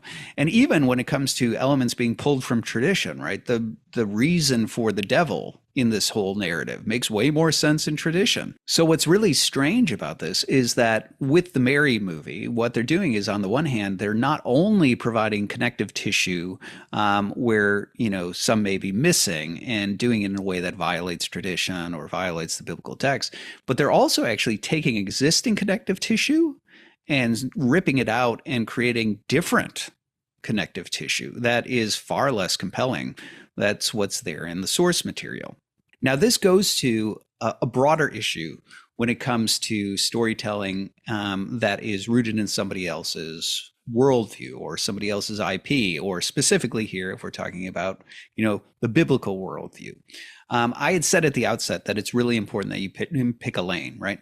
That you honor not just the source material, but a certain sort of reception of that source material. This is what I talked about with Mel Gibson and The Passion of the Christ. Understandably, there's any number of ways that you could potentially portray the Passion of the Christ depending on which tradition you come from, because each tradition interprets that event and the significance of that event differently. And so Mel Gibson's interpretation reflects his Catholicism, that worldview, and in many ways, the liturgical practices and also even the artwork of that tradition. And so it's not just honoring the source material in the sense of the biblical text, but it's also honoring a certain reception and culture and community that has preserved and cared for and revered this source material. Okay. So this is really important, where I'm saying what I'm talking about is when I'm saying like you got to pick a lane, you've got to accept the fact that with something like biblical text, it's received and interpreted in a certain way by a certain community. And so, as I said, when I started this, I was talking about the fact that tradition offers one understanding of the nativity story, the story that you find in ancient medieval Christianity that is preserved then in Roman Catholicism and Eastern Orthodoxy is different than the version of the story that you see where Protestants are taking the biblical text and filling in the story with their own connective tissue. And I'd suggested that what you really need to do is you need to commit. You're either going to tell the Protestant version or you're going to tell the tradition. What you don't want to do is create some sort of Frankensteinian monster where you're taking from both and throwing in your own stuff and creating something that's for no one, which is exactly what the Mary movie for Netflix actually did. You don't want to do that. Don't do that. Don't do that. But there are other sort of more subtle ways of violating the source material. When I talk about like honoring the source material and its traditions and its worldview and things like this, there are more subtle ways of violating it that happen all the time, but I'm not sure people are as attuned to this part. And so let's talk about that. The logic that I just talked about, where you're providing motivations, for why this thing happened and then that thing happened, is a subtle way in which you can violate source material. And what I mean by that is, I mean this, that when you're getting into something like a person's motivations, or you're getting into a causal explanation, an activity of a king or an activity of a religious community or something like that, you actually are moving into something substantive. And so if, for example, let's say that you have a female character like Mary, and you start to make her motivated, let's say, by her desire to have more than this provincial life, and she wants to build a business and have a place in the market. She wants to be a businesswoman and things like that, and that somehow like drives her forward. You've actually introduced something that may seem relatively benign, like it's a passing thing, but you've introduced a massive worldview sort of set of claims with something as simple as that. And you might be wondering, Dr. Jacobs, why on earth the movie didn't do that, did it? You'll have to tell me. I don't think that made it into the movie, but in the script, yeah, that's in there. In the original version of this, this part is true. Mary is basically a mishmash of Disney princess and girl bosses throughout the script and then the film. We'll get back to the Disney princess stuff, but with that, like early on, like Mary is very much, I want to have a business in the marketplace, and I don't understand why I can't do that just because I'm a woman, and things like that. So anyway, it definitely moves into that sort of territory. I think that got cut out, but there's still a lot of the sort of Disney princess sort of stuff. But I'm just going to use that as a throwaway example. That might seem very sort of like benign, but the fact of the matter is that when you're talking about something like that's an assertion of values, right? That reflects a certain modern sensibility in terms of, like that business, being a businesswoman, so to speak, is somehow an elevated, calling for women, and that somehow not being able to build a business and be a powerful, CEO businesswoman means that a woman is oppressed. There's all sorts of like worldview baggage here with this. Like, first of all, there's a value baggage that's sort of elevating a certain thing and denigrating a certain thing. There's a moral judgment taking place that if there are certain roles within, the traditional family structure, those roles are oppressive, right? That's actually a value judgment of those. There's an assumption that it's actually somehow virtuous, right, for a woman to desire to shun a certain role and embrace a different sort of role, like a CEO. And then there's also all sorts of anachronistic stuff. Like, the fact of the matter was, read Proverbs, like, women did have businesses, right? Like, they did, earn income and things like that. So there's just a host of, in something as simple and small like that, what you've moved into is you've actually moved into territory of values. You've moved into areas of historicity. And so in this very sort of subtle thing that seems, that you've inserted, what seems like a very small sort of thing, you've actually moved into a whole host of missteps, right? A whole host of missteps in the sense that you're bringing into the conversation, into the storytelling, an ideology that's totally alien to the ideology, claims regarding culture and history that are not historical, and made actually, imposed on this character certain modern values, let's say feminism or something like this, that might be not only alien to, but violative of the worldview of the source material. And so it might seem very subtle, right? But this happens all the time. And this is one of the reasons why it's very important when people are handling source material, that if they're going to do it authentically, right, that they know the history, that they know the culture, that they know the source material, that they know the worldview, and they don't engage in this sort of taxidermy, right, where you just sort of like start stuffing your own stuff in the cracks. You want connective tissue. What's the alternative? Well, the alternative is, if you're going to create connective tissue, you try to do it in a way that's plausible. You have to actually get to know the culture, the time, the place, the traditions, the communities that have looked into this. I brought up David as an example of this. There's something really useful about, tradition, right? There's all of this sort of rabbinic tradition regarding theories, right? Rabbis sitting around and talking about, well, why is this here, or why is that here, or what motivated this, or what are the stories around this character, or things like that. And a lot of this sort of exploration is exploration by a community that is from this, worldview, that shares this worldview, that values this worldview, and is asking those sorts of connective tissue questions. Now, that doesn't mean it's infallible. It doesn't mean that it's correct always. But what it means is it offers an insight into what the community who has been a curator of this material and has spent vast amounts of time with this material have speculated regarding the connective tissue and those questions.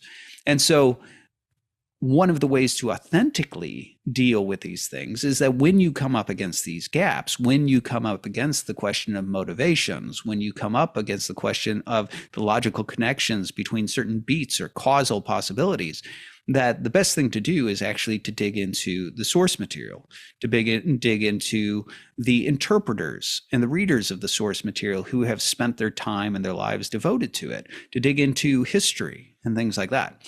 And yet that's not the sort of thing that you typically get in Hollywood. It's certainly not the sort of thing that you get here with Mary. And so what you get instead is you get these sort of odd connective tissues being fabricated out of whole cloth that, because the authors don't really know tradition very well, or apparently the Bible very well, and they're just sort of doing their own thing in terms of building the story, they end up introducing sort of connective tissue and elements that end up violating both. Right. And like I said, in some of these places, it's really, really overt, because they're not just, they're actually ripping out connective tissue that the source material provides, right? Motivations like the census, for example, or, Herod's motivations for killing the infants. So this is a really important part about if you're going to build a story, right? If you're going to provide more motivations, if you're going to engage in trying to solve the logic gaps or the motivational gaps in a story, there are ways to do it well that honor the source material and remain authentic to it. Things where the the writer sets aside their own ideology, sets aside their own worldview, and tries to find that sympathetic eye that says, like, how would this source material or this worldview or the people who love this understand this connection? You know, there's the right way of doing that, and then there's the wrong way, which is just like, hey, it's my movie, I'm going to do it. What if we did that? Yeah, that sounds cool. Totally. Yeah, let's run with that. And you get a lot of that in this sort of thing. Now, I mentioned that this is the sort of thing that, you know, there are subtle ways of subverting a worldview. And that's like probably one of the most subtle ways, where it's like you're trying to provide motivations or causal explanations that just sort of violate either history or tradition or theology or, you know, worldview. That's one of the ways to do it. And then there's other ways that I think a lot of people notice, but are really, really common. So, and Mary does these as well, that not the Virgin Mary, of course not. I'm talking about the Mary movie, does these as well. And here I have in mind, you know, well, I'm just going to catalog some of the ones that they do. One of them is that they've engaged in, they definitely do a lot of the subverting of male figures. So this is something that, you know, has been noticed and called out a lot in Hollywood. Hollywood does this very explicitly, where one of the things they'll do is they'll just like straight up like gender swap, right? You know, I know you wanted a show that's about Arrow, but the show about Arrow is really going to be about the girl who shoots arrows, who's better than him because he's too old and needs to retire now. And so it's really about her. And like, so obviously, like with the MCU, if you're familiar with that, that's the Marvel Phase 4. One of the ways some disgruntled fans have described it, the MCU, that rather than the MCU. Did I need to say that? I mean, you could have figured that out. Anyway, those are really, really overt ways of doing it. Let's just swap out a male character for a female character. But there are more subtle ways of doing it, which is to say, like, well, I know we have this male character and we're going to keep the male character. However, let's do something where there's a strong female character behind him. You know, let's make it that the male character goes wrong until the female character comes in and points him in the right direction. Vision comes in many forms. The heart too can see. You have to continue to guide the faithful. And this becomes another way of it's not quite the same as, you know, gender swapping, but it's definitely a way of, you know, subverting the male character. And Mary does this a lot, right? The movie Mary does this a lot, where essentially you have, you know, priests in the temple who are not good guys, but you have, you know, the female, you know, prophetess who gives them what for. Why is she here? Let's go home. No. Let the girl pass. What did you do to him? Captain, you had no business here. Prophetess. This maiden, she threatened the king. She did no such thing. Release her. So there's a lot of that sort of like subverting of male characters that, you know, happens throughout the film. You also have the girl boss stuff that inevitably comes with that. I mean, normally when you're doing that sort of thing, it inevitably comes with a lot of like girl boss type stuff. And that's definitely in there throughout, you know, the various female characters who are in here who definitely display that tendency. Now, as I said, I think that's reflective of a certain form of feminism that is actually violative of the worldview of the source material that we're actually talking about. And so this is actually one of those things where it's like, okay, you're kind of engaging in a little bit of taxidermy here with this sort of thing, because what you're doing is you're taking source material and you're ripping out the guts of its own worldview and stuffing in your own agenda type thing. Again, that's one where I'm like, I suspect that might be subtle enough that not many people sort of quite notice it. I'm sure some people will. But, you know, that's definitely in there. And with that, you also get, as is always expected, anachronism. In some sense, the ideology itself is anachronistic, but you also get these sorts of weird anachronisms where there's like a deep concern for Mary, like choosing for herself. Your father and I have promised you to a young man.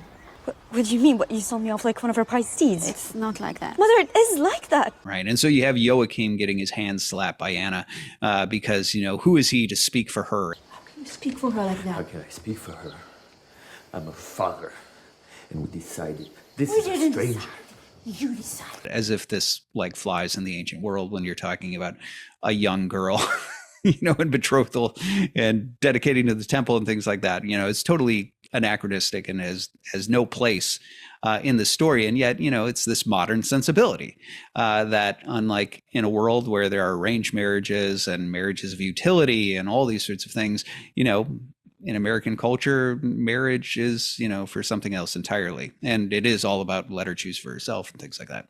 So there's definitely those sorts of anachronism. On that, I just have to say, you also get this really, and maybe we could put this under the logical problems heading, but you also get some really inconsistent characters in here. I will just say, for example, Joachim and Anna. Anna, on the one hand, is like, yeah, let's decide for Mary. And then it's like, by the way, who are you, Joachim, to decide for Mary? And it's like, okay, can we pick a lane? Like, which one is it going to be? Also, some of these inconsistencies, I'll just say, some of them are hilarious because they're so obvious and glaring. I'll give you my favorite one, where Anna gives Mary a pep talk. Again, this is all violative of the source material. Anna should be dead by this point. But she gives Mary a pep talk. We're going to get through this as a family. Don't tell your father. And I know you're probably listening to that going, that was a joke, right? Like, the film probably intends that ironically, so you laugh. No. Watch the clip. You've been selected for great things, and great things never come easy. We'll get through this as a family. So should we tell Papa? No, do not tell your father.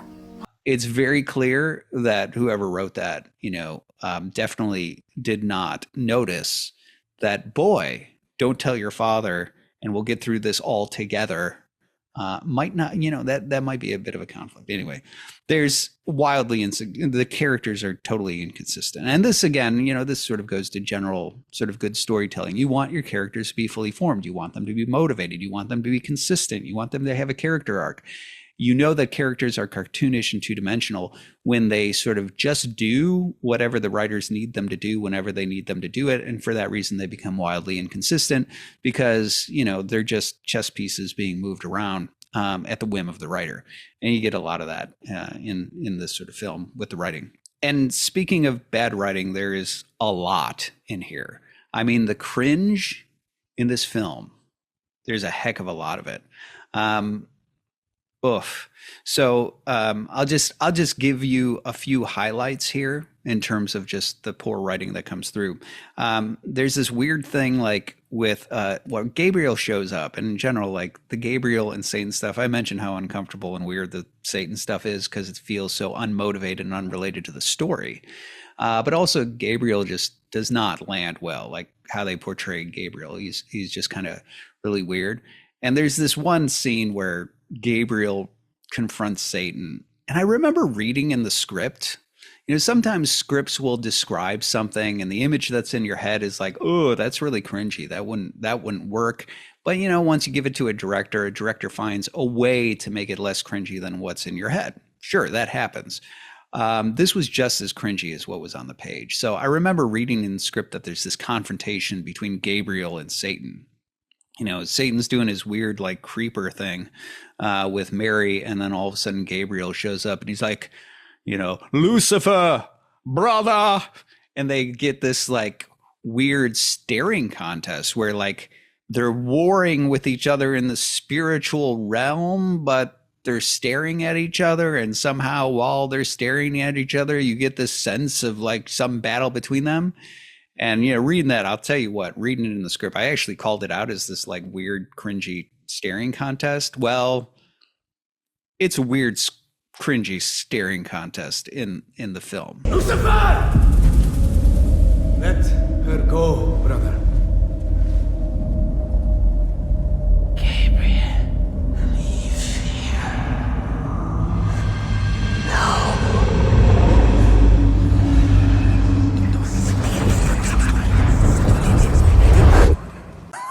What was that? Look, if you're going to portray angels in full-on humanoid form and you want to display spiritual warfare, then do some sort of spiritual warfare. We can see what is we're going to imply warfare while we're not implying that they're angels presence. I don't know. It was just super It was bad. It was not good. There's also like one of the ones that, again, like every now and then when I read a script and I critique it, I'm like, is there something wrong with the voice in my head? Is it that like the actor in my head that I'm reading is missing some nuance? And, he's just not as good of an actor as the one that's in the writer's head, because if I could see what's in the writer's head, it would be less cringy. I oftentimes wonder that sometimes. And, seeing what's portrayed here, oftentimes what's on the screen is what appeared in my head. And oof, it was rough. So there's one moment where I really, like in the script, I was like, am I missing something here? Because surely this can't be the case. But there's this moment where it's like Mary is before Herod and like she locks eyes with him. Stop. Mary, tell me. Child.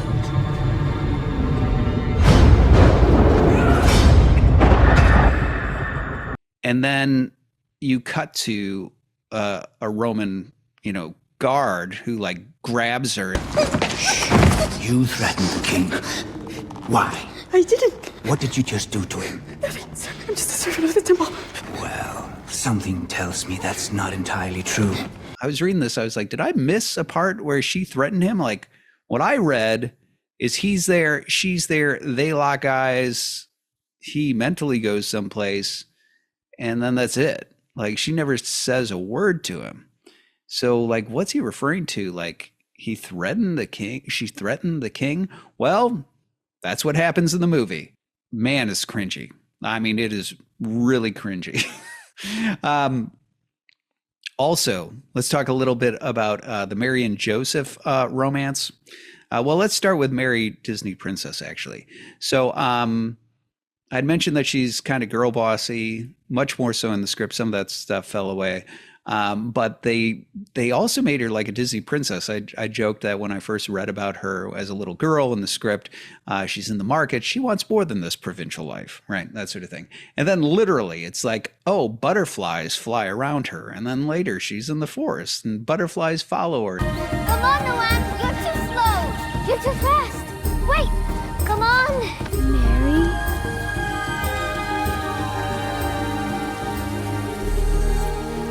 Hurry up! The things will fix themselves. Are we serious? Like, is this like Mary Disney princess? And I thought, like, again, there was that part of me that's like, am I just being too hard on this? Am I seeing something in my head? No, I was not. Because I tell you what, it's there. It's there in this whole Disney princess thing is there in the movie. But were that not weird enough, Joseph is a freaking lunatic in this film, because I tell you what, like, they do the love at first sight thing.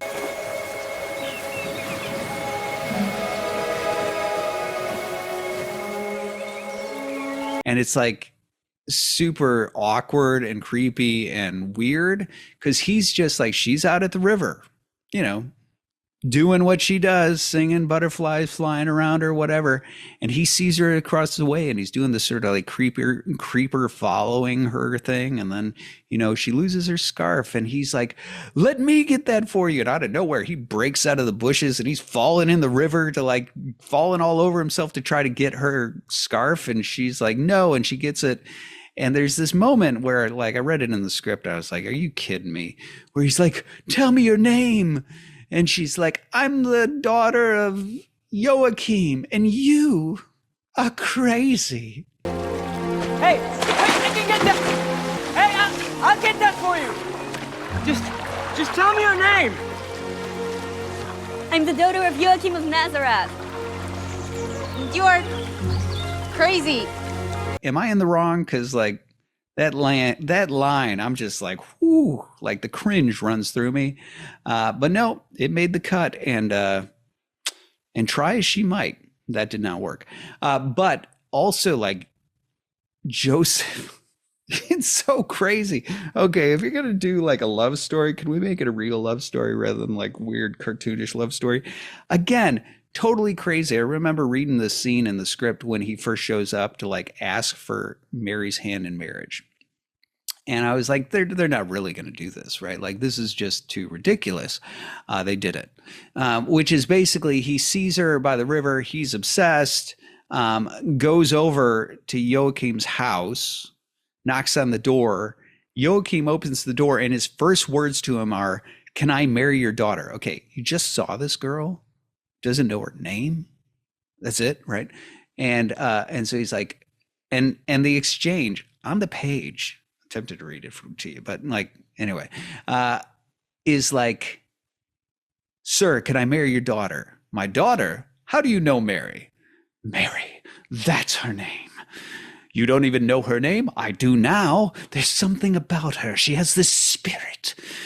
Okay, I know you're like, "Come on, Jacobs, you've got to be exaggerating." I am not. It is actually that cringy and bad. Hello, sir. May I have your daughter's hand? Her hand? What? Yes, in marriage, sir. May I have it? Who are you? How do you know Mary? Mary. That's her name. You don't know her name? Well, I do know, sir. Please, may I have her hand? There's a spirit about her, and... Who's here? I have no idea. I mean, whew. Okay, I've already touched on certain things. Like I've talked about the weird Satan creeper thing. I've talked about the temple. Let me just get back to this. The Handmaid's Tale. Really? That's what you're going to do with the temple maidens? I mean, it's so painfully obvious. They're wearing red with these white sort of undergarment things. And it's like so like not first century. It's pretty obvious. Like, let's try to make them into the Handmaid's Tale. Why? I don't have an explanation. Why? Anyway, and as I said, I find hilarious the whole like, yeah, we'll do this as a family and don't tell your father. Okay, so there's just like ample cringe. This is just so poorly written. Okay, so enough, Jacobs. We don't need to know more than that. You've given us plenty. We know it's rough. Oh yeah, it's rough. My point in this is that this is a picture of what not to do. What is the thing that you should do if you want to tell storytelling, if you want to offer, either faith or faith adjacent or biblical or religious storytelling? How would you go about doing it? I suspect you can already gather some of the answers just from what I'm saying on the negative side, because obviously the inverse, the positive, is the things that is commendable. So let's just talk about what some of those things are.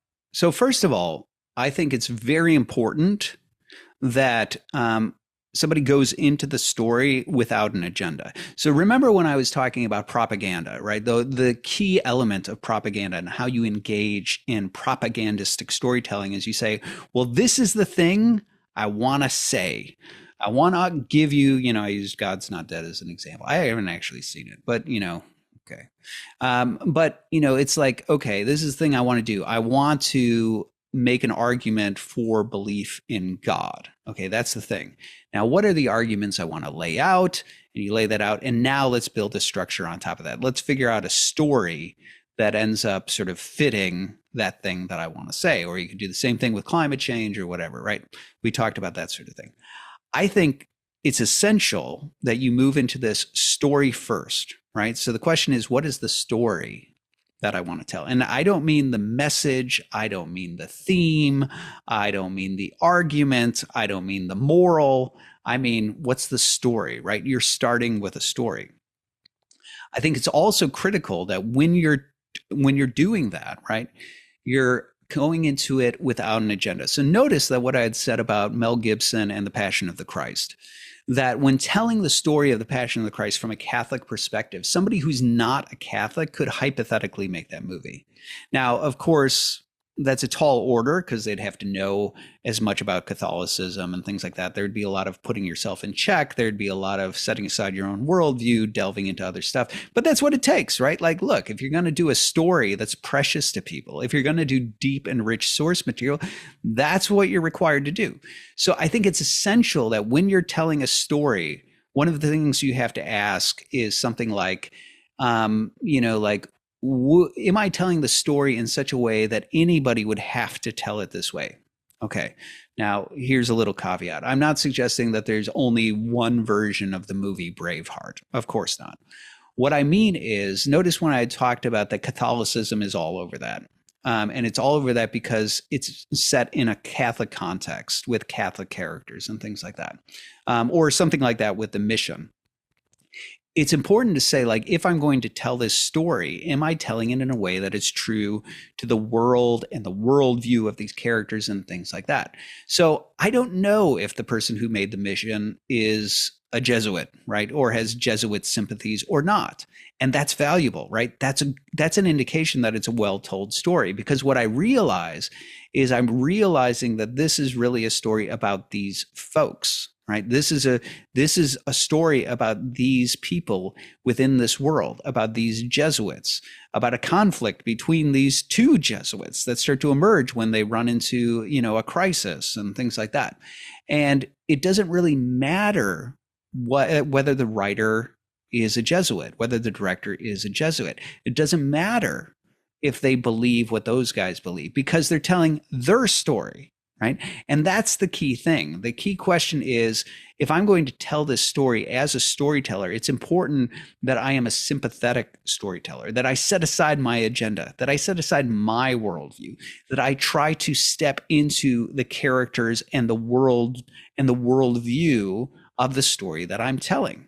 And I think that's critical, right? So that's a stark contrast there. In the one case, when you're doing propaganda or any sort of, maybe it's not overt propaganda, but it's still message storytelling, right? What you're doing is you're starting with some sort of argument or message or something like that. And that's what you're leading with, and the story follows after that. In good storytelling, you're really starting with the story, right? What is the story that you want to tell? Now, that doesn't mean that you can't look for religious stories. I think it's perfectly acceptable, for example, to do something like, let's say that you're an Eastern Orthodox person and you want to tell the story of saints because you think those stories, those people embody a truth that you value. Great, right? Like, go for it. But the fact of the matter is, they shouldn't be, that person, that story shouldn't become a vehicle for whatever you want to shout to the world about, orthodoxy. It should be that story, right? And so it's not to say that you can't have your own sort of motivations for why you want to tell a story or why you love a story or something like that. But it really should be story first, where the key is, like, what is the story being told? And with that, then, the key is building an authentic world, an authentic worldview, authentic characters and motives. So what does it mean when I say authentic? Well, by authentic, I mean true to the world and the characters of that story. Taking, for example, the mission, again, as our example, it's really important that you as a storyteller get to know Jesuit theology, that you get to know Jesuit culture, that you get to know the stories of real Jesuit figures like this, that you look for ways of authentically representing that community and the sort of worldview and practices that they represent. And that way, when you start to face questions like, okay, we have missing tissue here, right? There's a beat in the story where they get from here to here, and I don't know how they get from there to there. Like, I don't know what motivated this real guy to do that sort of thing. Well, when coming up with an explanation, you don't just sit there, if you're a good storyteller, you don't just sit there and go like, well, how would I have gotten there? Unless you're a Jesuit missionary from, whatever century, that's going to be the wrong answer. Like, what you need to do, like, yes, there's a certain level of general humanity that you can talk about in terms of motives and things like that. But you're going to want to get to know the worldview of the Jesuit and ask, how does that guy in that world, with his worldview and his motivations, how does he get from point A to point B? And that's part of the authenticity of that. And that's the sort of thing that comes through. People who feel that this is really authentic, right? You can feel when a world is fully fleshed out and authentic. You can feel when when characters are fully fleshed out and authentic. This is the contrast again. Like, think of what I had said about these sort of two-dimensional cardboard characters that are in Mary.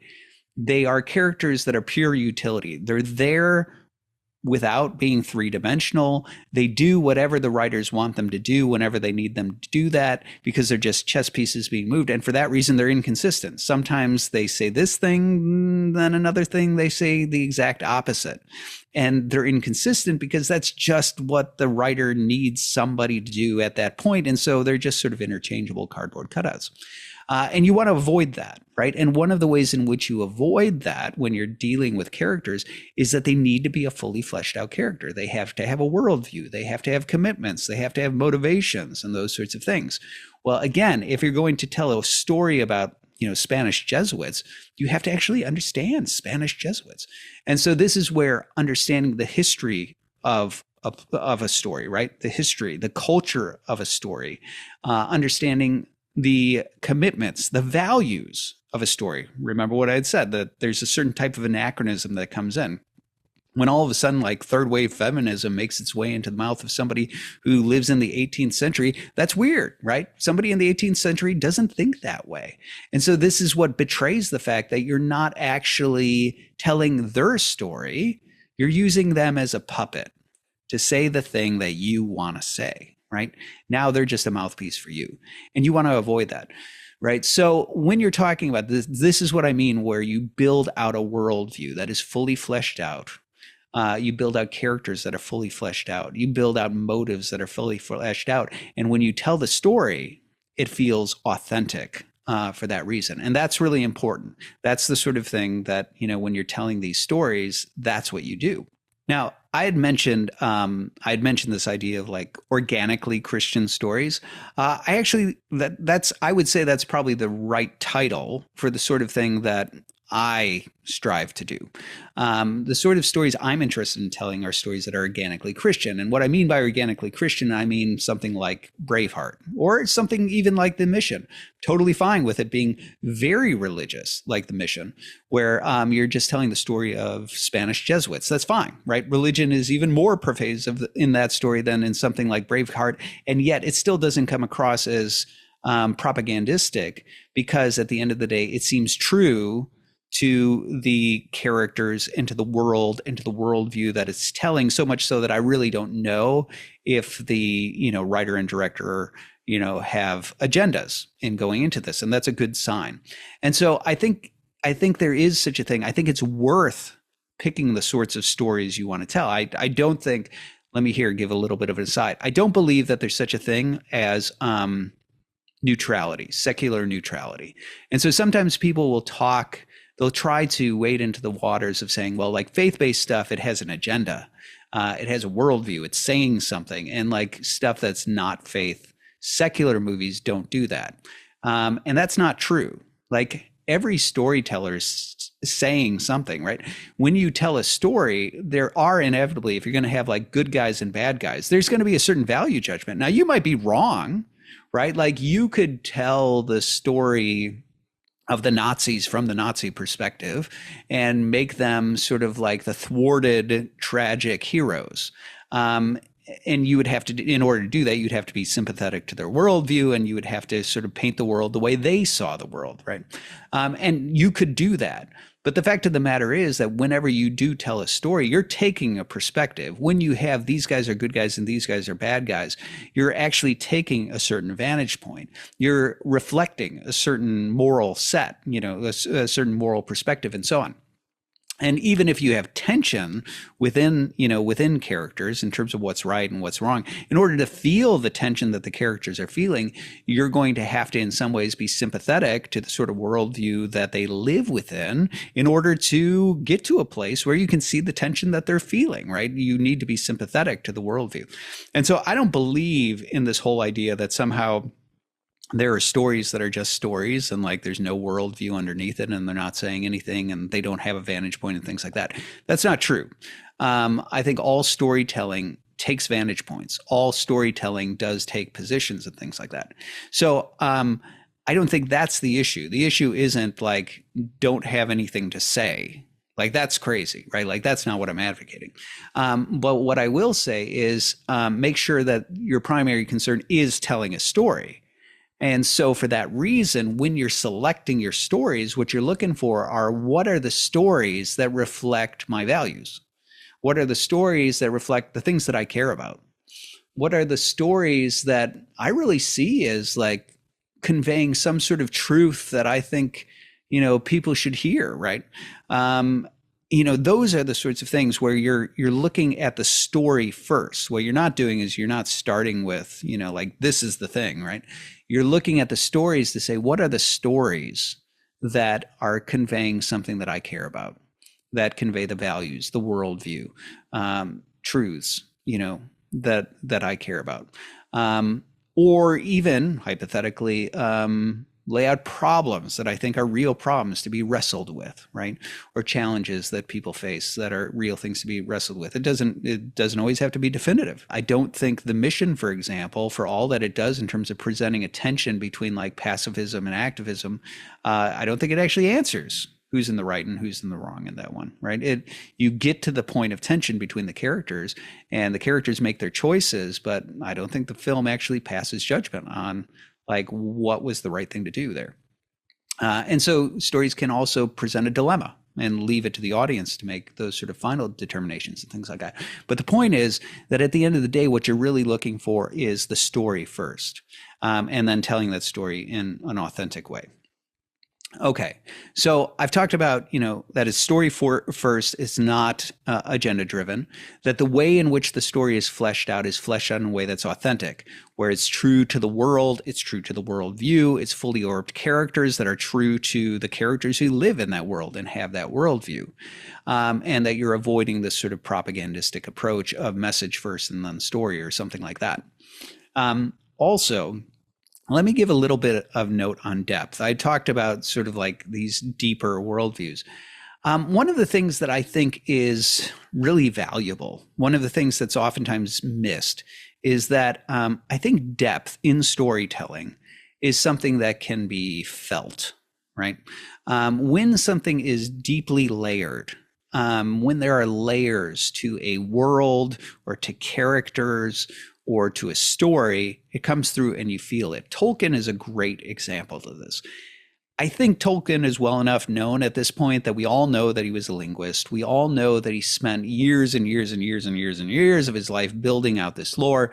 We know that, even though you have the Fellowship of the Rings and the Two Towers, and you have the Hobbit, right? You have the Lord of the Rings trilogy, and you have the Hobbit, that he had sort of like all of this lore built around like the entire history of Middle Earth, that all the places that appear in Middle Earth that we hear about in the Lord of the Rings series have their own histories that Tolkien actually like worked out, that the languages being used are actually worked out by Tolkien, and all the rest. Okay.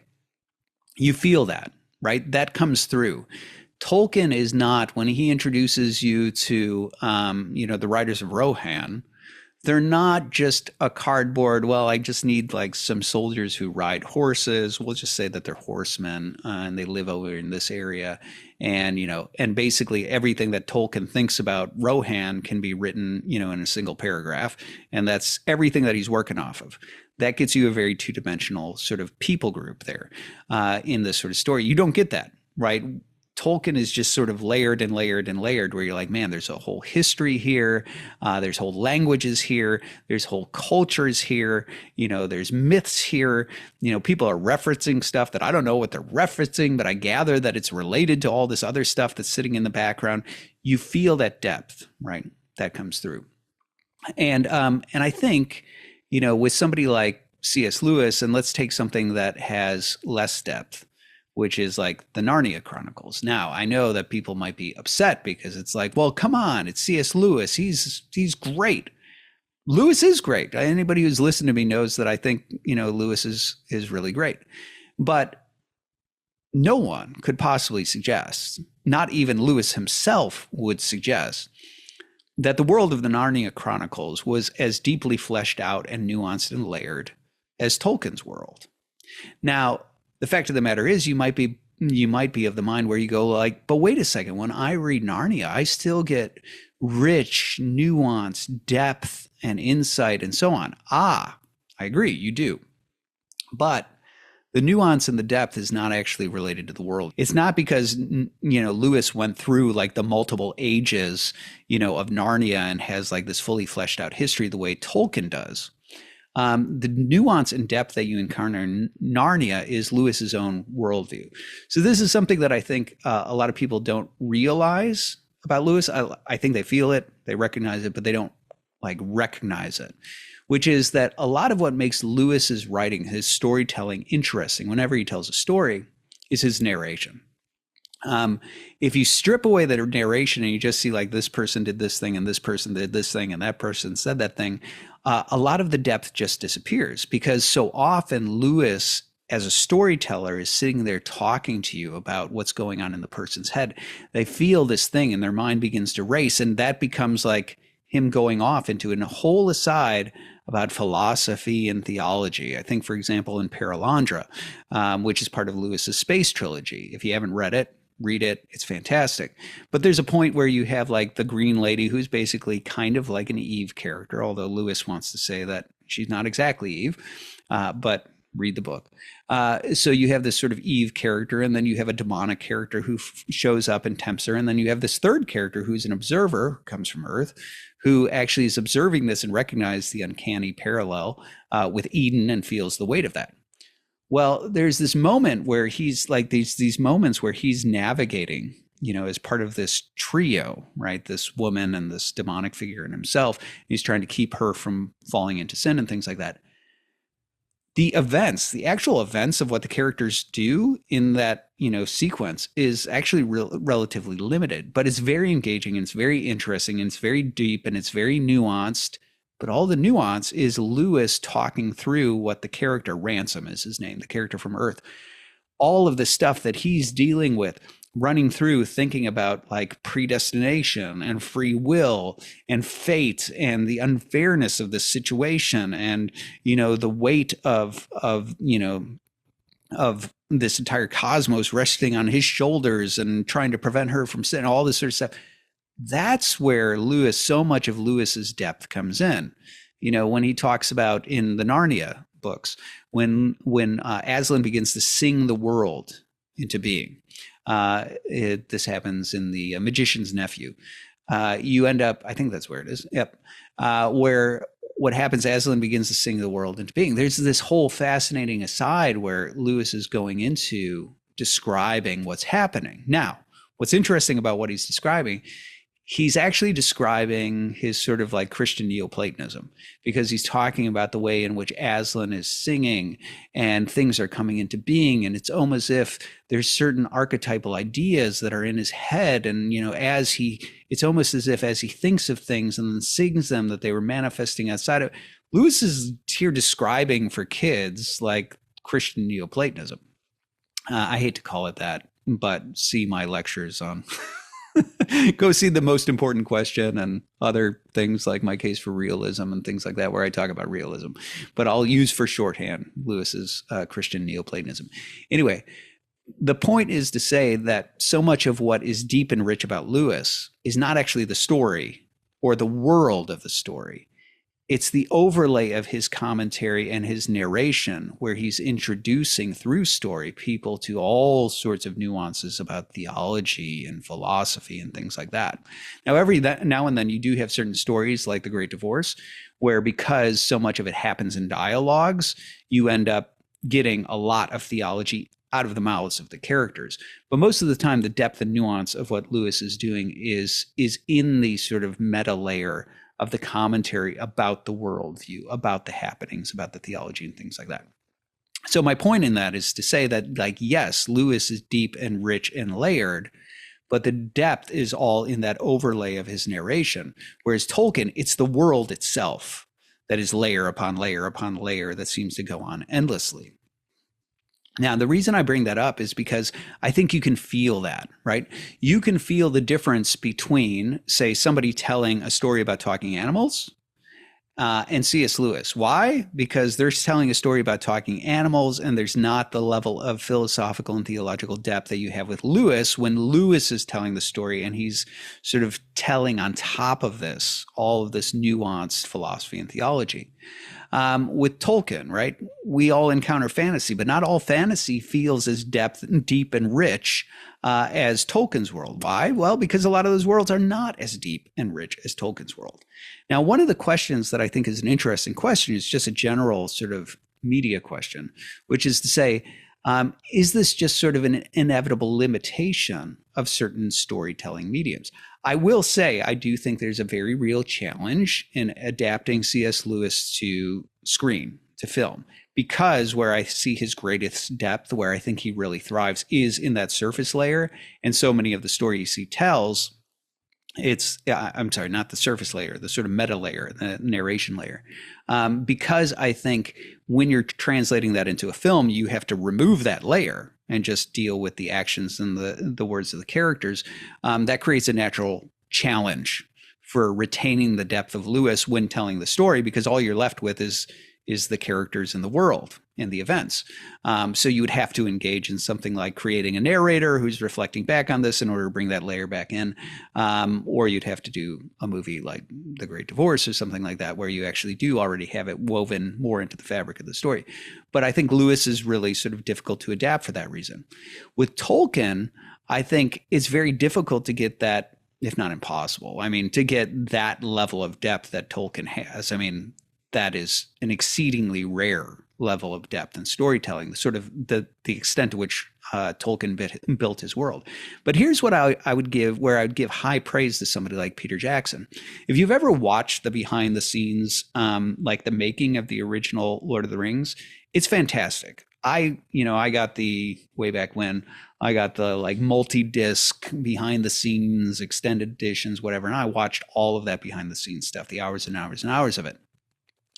And one of the things that I really loved about that was that I saw something that is very, very rare in Hollywood.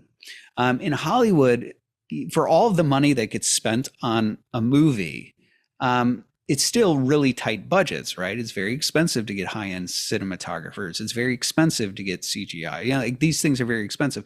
And so even though you might look at the price tag on a certain movie and say, well, they could have done more or whatever, well, oftentimes there's not a ton of waste within Hollywood budgets. Like they do tend to be reflective of industry standards in terms of cost for certain services and things like that.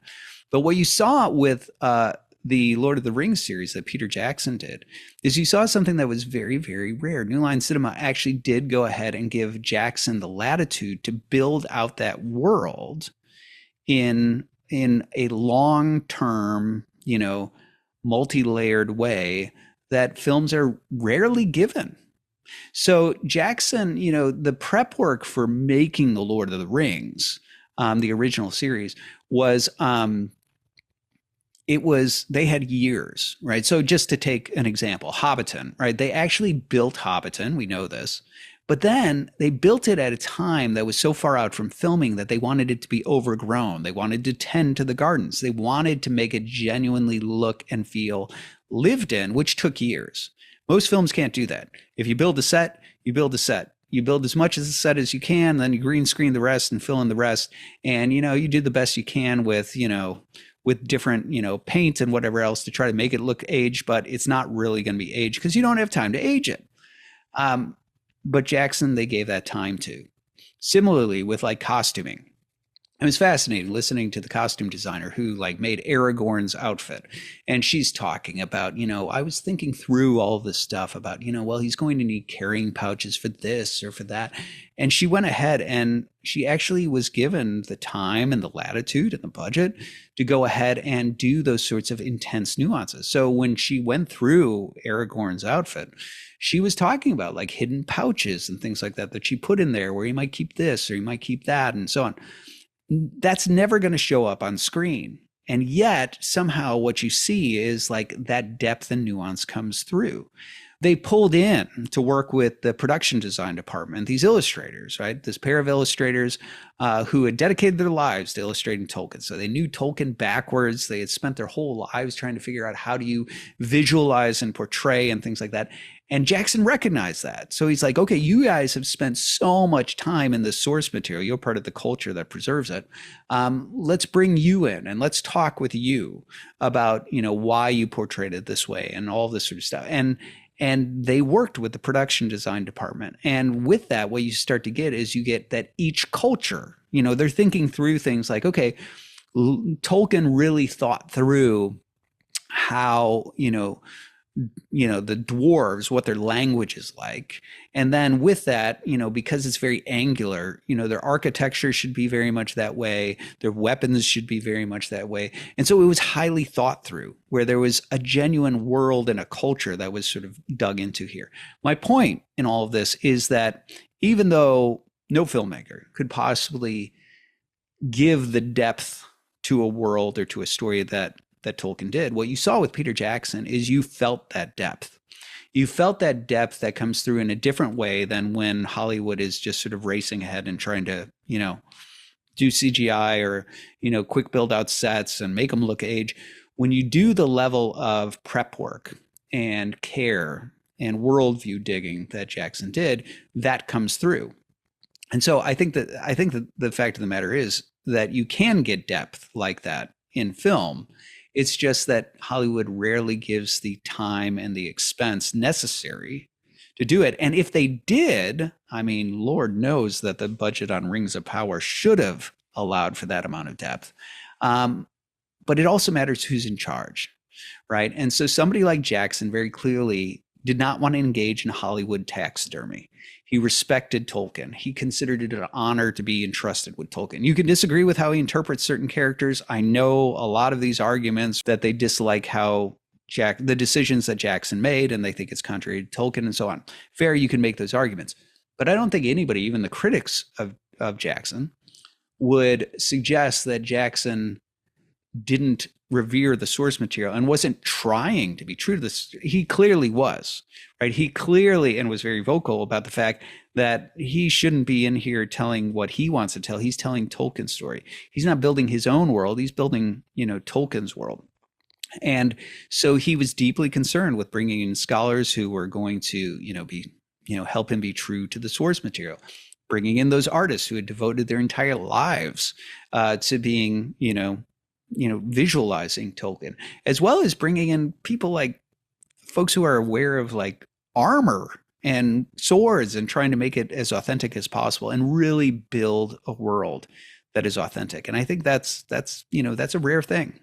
It's a rare thing in Hollywood, unfortunately, but it's one of those things that, that as rare as it is, it's one of the things that makes that so excellent. And it really is exemplary in terms of how do you go ahead and honor source material, deep, rich source material. And I think that is a good example of how you go ahead and do that. So, of course, this is the contrast, right? This is an example. I would say that Jackson, on the religious side, I would say that The Passion of the Christ is a great example of somebody like Gibson, who is authentically Catholic, is concerned with the Catholic reception of these things, and is portraying a very authentic Catholic representation of that story in a way that is, sort of top shelf cinematic, filmmaking. I would say on the non-religious side, Jackson is like the example par excellence of somebody who is taking beloved source material and trying to do it in a way that's authentic, where he's trying to really understand the source material. He's trying to really understand the lore. He's trying to bring in people, recognizing his own ignorance. He's trying to bring in scholars of Tolkien to help him understand and set guardrails for where he might be violating Tolkien. He's trying to bring in artists who have given themselves over to that. So that's the picture of like what it looks like when you're not engaged in taxidermy. That's really trying to breathe life and preserve the life, not breathe life, I suppose. I mean, that's a metaphor anyway, where you're really trying to preserve the life and the integrity of the thing that you are, that you're dealing with, where you consider it to be, it's not about ego, right? In this case, it's about that thing. It is an honor and it's a privilege, and you are a curator who has been entrusted with this, by, both, by the people who are keepers of the IP, of the fans, and truthfully, and I'll talk about this more in our next episode, where we actually do talk about Hollywood taxidermy in greater depth. I think you have a moral obligation. I think you have a moral obligation to the IP, to the creator of the IP, to the fan base, and things like that. And I think Peter Jackson fulfilled that duty, right? That obligation. And that's one of the reasons why it remains for a lot of people a gold standard in terms of the handling of IP as contrasted with what's happening now. So what is that contrast? And that contrast, as I said, is Hollywood taxidermy, where what you're doing is you're saying, like, look, one of the keys for how we sell a thing is you're immediately, you're immediately mitigating your financial risk if we have a proven intellectual property, right? There's an audience for this. We know there's an audience for this. We know they want it. And so just if we put out like, hey, this is that thing that you love, we'll probably get enough ticket sales in order to, justify the expense. And so what Hollywood does is it buys that. And in buying that, it's bought, a certain return is its thinking. Now, one version of this is the Peter Jackson version, where you say, now, in buying the right to turn this into a film or a television series or something, this is actually we have a series of duties, right, to the fan base, to the source material, and to the rest. The other version of this is suckers, right, which is basically like, we just bought this as a way of getting ticket sales. Now let's kill it, gut it, skin it, and then let's stuff the skin with whatever we want, because it's ours now, right? And that's where you get Hollywood taxidermy, where the idea is, the skin is enough to get the ticket sales, and so we've got to keep that. We got to keep on saying it's Tolkien, even if it bears no likeness to Tolkien. We've got to keep on saying it's the Bible, like it's Mary, right? Even if it bears no resemblance to tradition or to the biblical text. We've got to keep on saying it's that, because that's how we're going to sell tickets. But now that we've bought it and it's ours, and we've got to make a thing, like, let's make a thing that we care about. And so that's where what you start to get is let's stuff it full of our own characters. Let's stuff it full of, let's tell the story we want to tell, forget the motives or, the sort of stuff from that world or from that worldview or whatever. That doesn't matter. Let's stuff it with the story we want to tell, the characters we want to tell, the messages we want to tell, the worldview we want to tell, the ideology, because at the end of the day, it's ours now, right? And in this sense, it really is a totally different thing. Right. It is a totally different thing, a totally different story, totally different movie, whatever. That's just parading around what is it in Silence of the Lambs, Buffalo Bill, right? Parading around like Buffalo Bill. Wow, that's graphic. If you haven't seen Silence of the Lambs, I mean, he skins women and then wants to wear their skin as a suit. So, I mean, that's what Hollywood does to IP. That's Hollywood taxidermy. That's actually probably a more graphic version. Anyway, I'm getting sidetracked by my own metaphors. The point is, like, that's the alternative, right? The alternative to what you see in somebody like Jackson, the alternative you see to authentic storytelling is that sort of thing, where you're gutting it and skinning it and just stuffing it with whatever you want. Now, I think there's two different versions of this.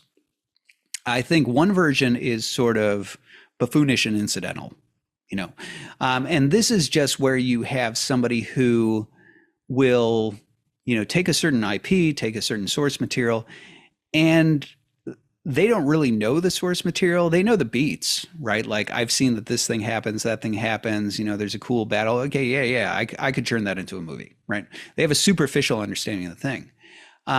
But what they do is they presume a couple of things. First of all, they presume everybody has a superficial understanding of the thing. I can fill this story out and these characters out and this world out and things like that however I see fit, because nobody really knows, right? And all the while, what they're ignorant of is that people do know, right? And some people know more than others, but the fact of the matter is, like, when I'm sure if you sat there and you talked to somebody who was going to do a nativity movie and, it's like, do you actually know? Is it that you're aware of what the devil is doing in the original, like in tradition, and you're saying, yeah, but we're not going to do that? Or is it that you just inserted the devil and you're unaware that the devil is in the original nativity story and you're unaware of what he's doing there, and so you end up telling a different story, right? Which one is it? And I think there's obviously malicious stuff, right? Where people are just like, I don't care what the actual story is, I'm going to do my own thing. But there's also a ton of ignorance. I can't say I can't judge the motives of the people doing the Mary movie. Obviously, they did change things from the original story, right? it's true that it's the infants are killed for no reason rather than in order to try to kill the Christ child. Why they changed that, I have no idea.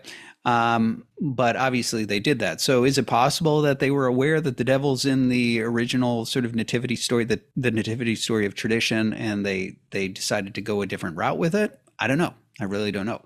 But the fact of the matter is that this is one way in which this happens, where you end up violating the source material and creating something that's inauthentic just because of ignorance. You don't know the world. You don't know the worldview. You don't know the characters. You don't know the sorts of things that would motivate characters in that world. And so when you begin to take the points that are the obvious, or you take your superficial understanding and you start to fill in the underneath, right? You start to create a foundation underneath it to sort of flesh it out. You get taxidermy, right? You don't have a living, fully formed, believable thing. You have this sort of like weird, like stuffed thing that looks rather awkward because it's not alive, right? It's stuffed with whatever you came up with in order to shove it in there, and that stuff is alien to the original thing. And so there's the one version of that is ignorance. And I think there's a lot of that in Hollywood, right? I think there's a lot of it in Hollywood where they're like, well, let's tell this story. We don't really know the worldview of the people. We don't really know the history. We don't know, really the characters, and we don't really care to know, right? And so we're gonna fill out this story however we want to fill it out, right? So it's a bunch of people in the room sitting there trying to come up with a story, and they create connective tissue and characters and motivations and beats and things like that are anachronistic out of ignorance, that are reflective of contemporary worldview out of ignorance, that have motives that don't belong in that world out of ignorance, right? Like there's definitely this sort of buffoonish version of Hollywood taxidermy where it's just ignorance, right? Like they just don't know and they don't care to know, right? So it's willful ignorance. And then the other one is malicious. And I do think you also have plenty of that in Hollywood. You definitely have this in the sort of like rally cry of Hollywood that we want to tell this story, but for a modern audience, which is always code for, the ideology or the worldview of the source material be damned. I have my own worldview, my own agenda, my own thing I want to say. And this is definitely where you start to get the puppeteering thing that I talked about, where you hollow out characters, and it doesn't matter if, somebody in the 1600s would be a third wave feminist. By gosh, I'm a third wave feminist, and they're going to give the third wave feminist speech that I want them to give because I want to give it to the audience. And so they're going to be my puppet. And you definitely have that, right? You definitely have that happening all the time. And we'll talk about some of that sort of stuff when we start to talk about Hollywood taxidermy, ways in which, obviously you invent new characters, you change narratives, you do all this sort of stuff because there's something you want to say, because there's a worldview that you want to portray and you don't agree with the one that you've bought, right, or been handed. And I'm just going to close with this. I'm going to say that just as a teaser, something that I've already touched on, which is that I think that's actually immoral. So I do think that when it comes to storytellers, people who are taking on other people's IP, other traditions, other cultures and things like that, there actually is an amount of duty that comes with preserving and treating with integrity and authenticity the source material received. So I actually think there's this trend, whether you're talking about whether it's done, in willful ignorance or it's done overtly because of agenda reasons, I think there actually is something immoral about that. So we'll talk about that more in the next episode. But for now, I'll just say this. My hope is that one of the things that we're starting to see is a trend where Hollywood is opening up to the possibility of more authentic storytelling. I don't say that, by the way. You might hear that and be like, how could you possibly tell us what you told us about the Mary movie and conclude that? What I mean is this. Obviously, the trend in Hollywood is Hollywood taxidermy. It's just buy IP, hollow it out, and tell your story. But Hollywood is in a bit of a tailspin right now. it recognizes that it's running low on ideas. It recognizes that it's just recycling stuff. It's also, because of certain outside successes and outside failures, it recognizes, man, we really don't know what's going on, in culture and all the rest. And so for that reason, there's a certain open-mindedness happening in Hollywood and in studios right now. I've had meetings with major studios like Universal Studios that are interested in figuring out, cracking this nut of like faith and faith adjacent stuff, because they're starting to recognize, okay, there's this audience out there that wants something, and they're a big audience, and there's a lot of them, but we don't get it. And so right now there's a lot of studios sort of clamoring to say, can we figure that out? Can we find good storytellers and filmmakers who can help us figure out, who can do projects like that? Now, I will say this. I think there are two major hurdles that mitigate that optimism in me. One of the major hurdles that, causes me to temper that enthusiasm is the fact that Hollywood has trouble getting out of its own way. And so even if, a studio were to, let's say the studio were to hire somebody like me, right, to go ahead and make some sort of organically Christian story, if they're the ones financing it, at the end of the day, the people who have the money and are pushing it forward will ultimately step in, right? They will say, well, we want certain things, we don't want certain things, and they will begin to molest it and turn it into something that is not what I envisioned. And only the very wealthy and the very powerful can prevent that. So only, a Ridley Scott can tell them to keep their hands off of his movies, or only people who fully finance those movies themselves and then distribute it, bringing to Hollywood, can prevent that. And so I do think this is indicative not of a closed-mindedness on Hollywood, but Hollywood, it's a certain pride, right? They can't get out of their own way. We know best. So even if we acknowledge there's a certain audience we're trying to reach, you could reach that audience, give us your stuff, talk to us, at some point, they're still going to step in and they're still going to put their hand on it, and they're still going to say that they know best. And I think they're going to ruin it, right? I think, yeah. So I think there's that mitigates or tempers that enthusiasm or that optimism I have. I think the other thing is this: Hollywood is risk averse. And I mentioned this. And so when I had talked about why the sort of films that litter the landscape are very rarely a Mel Gibson one, and then they are the faith-based one, and then you have these scattered Hollywood attempts that fail, the reason is because when Hollywood attempts to do the Mel Gibson one, they fail. So I think the more likely outcome is that what happens is Hollywood just looks for those directors who have a track record, and they take the sort of mid-level win. And for that reason, I think what you're going to find is you're going to find less Mel Gibson, and you're just going to get more faith-based content that's actually backed by a studio.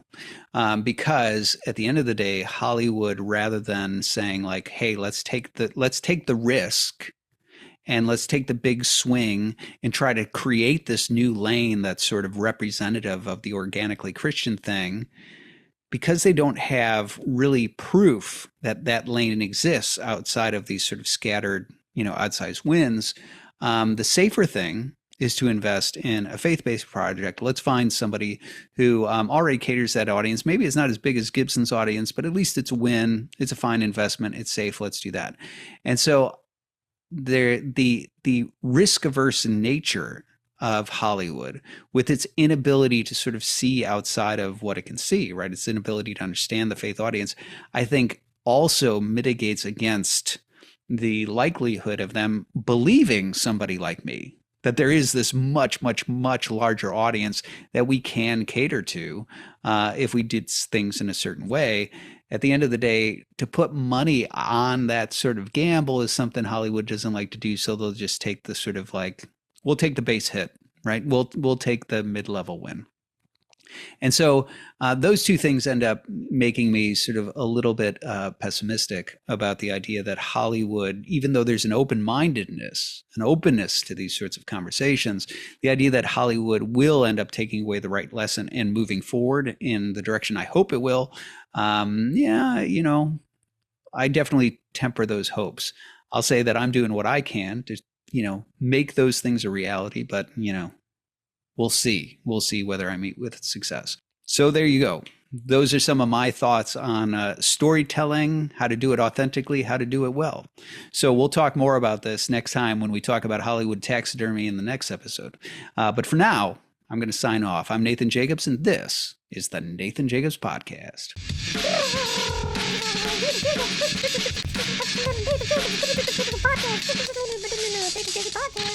Hey, everybody. Thanks for watching. Thanks for listening. If you haven't done so already, please go ahead and follow, subscribe, hit like if that's an option on whatever you're listening to. All that sort of stuff really helps us out here. So I greatly appreciate your support. And until next time, I'm Nathan Jacobs, and this is the Nathan Jacobs Podcast.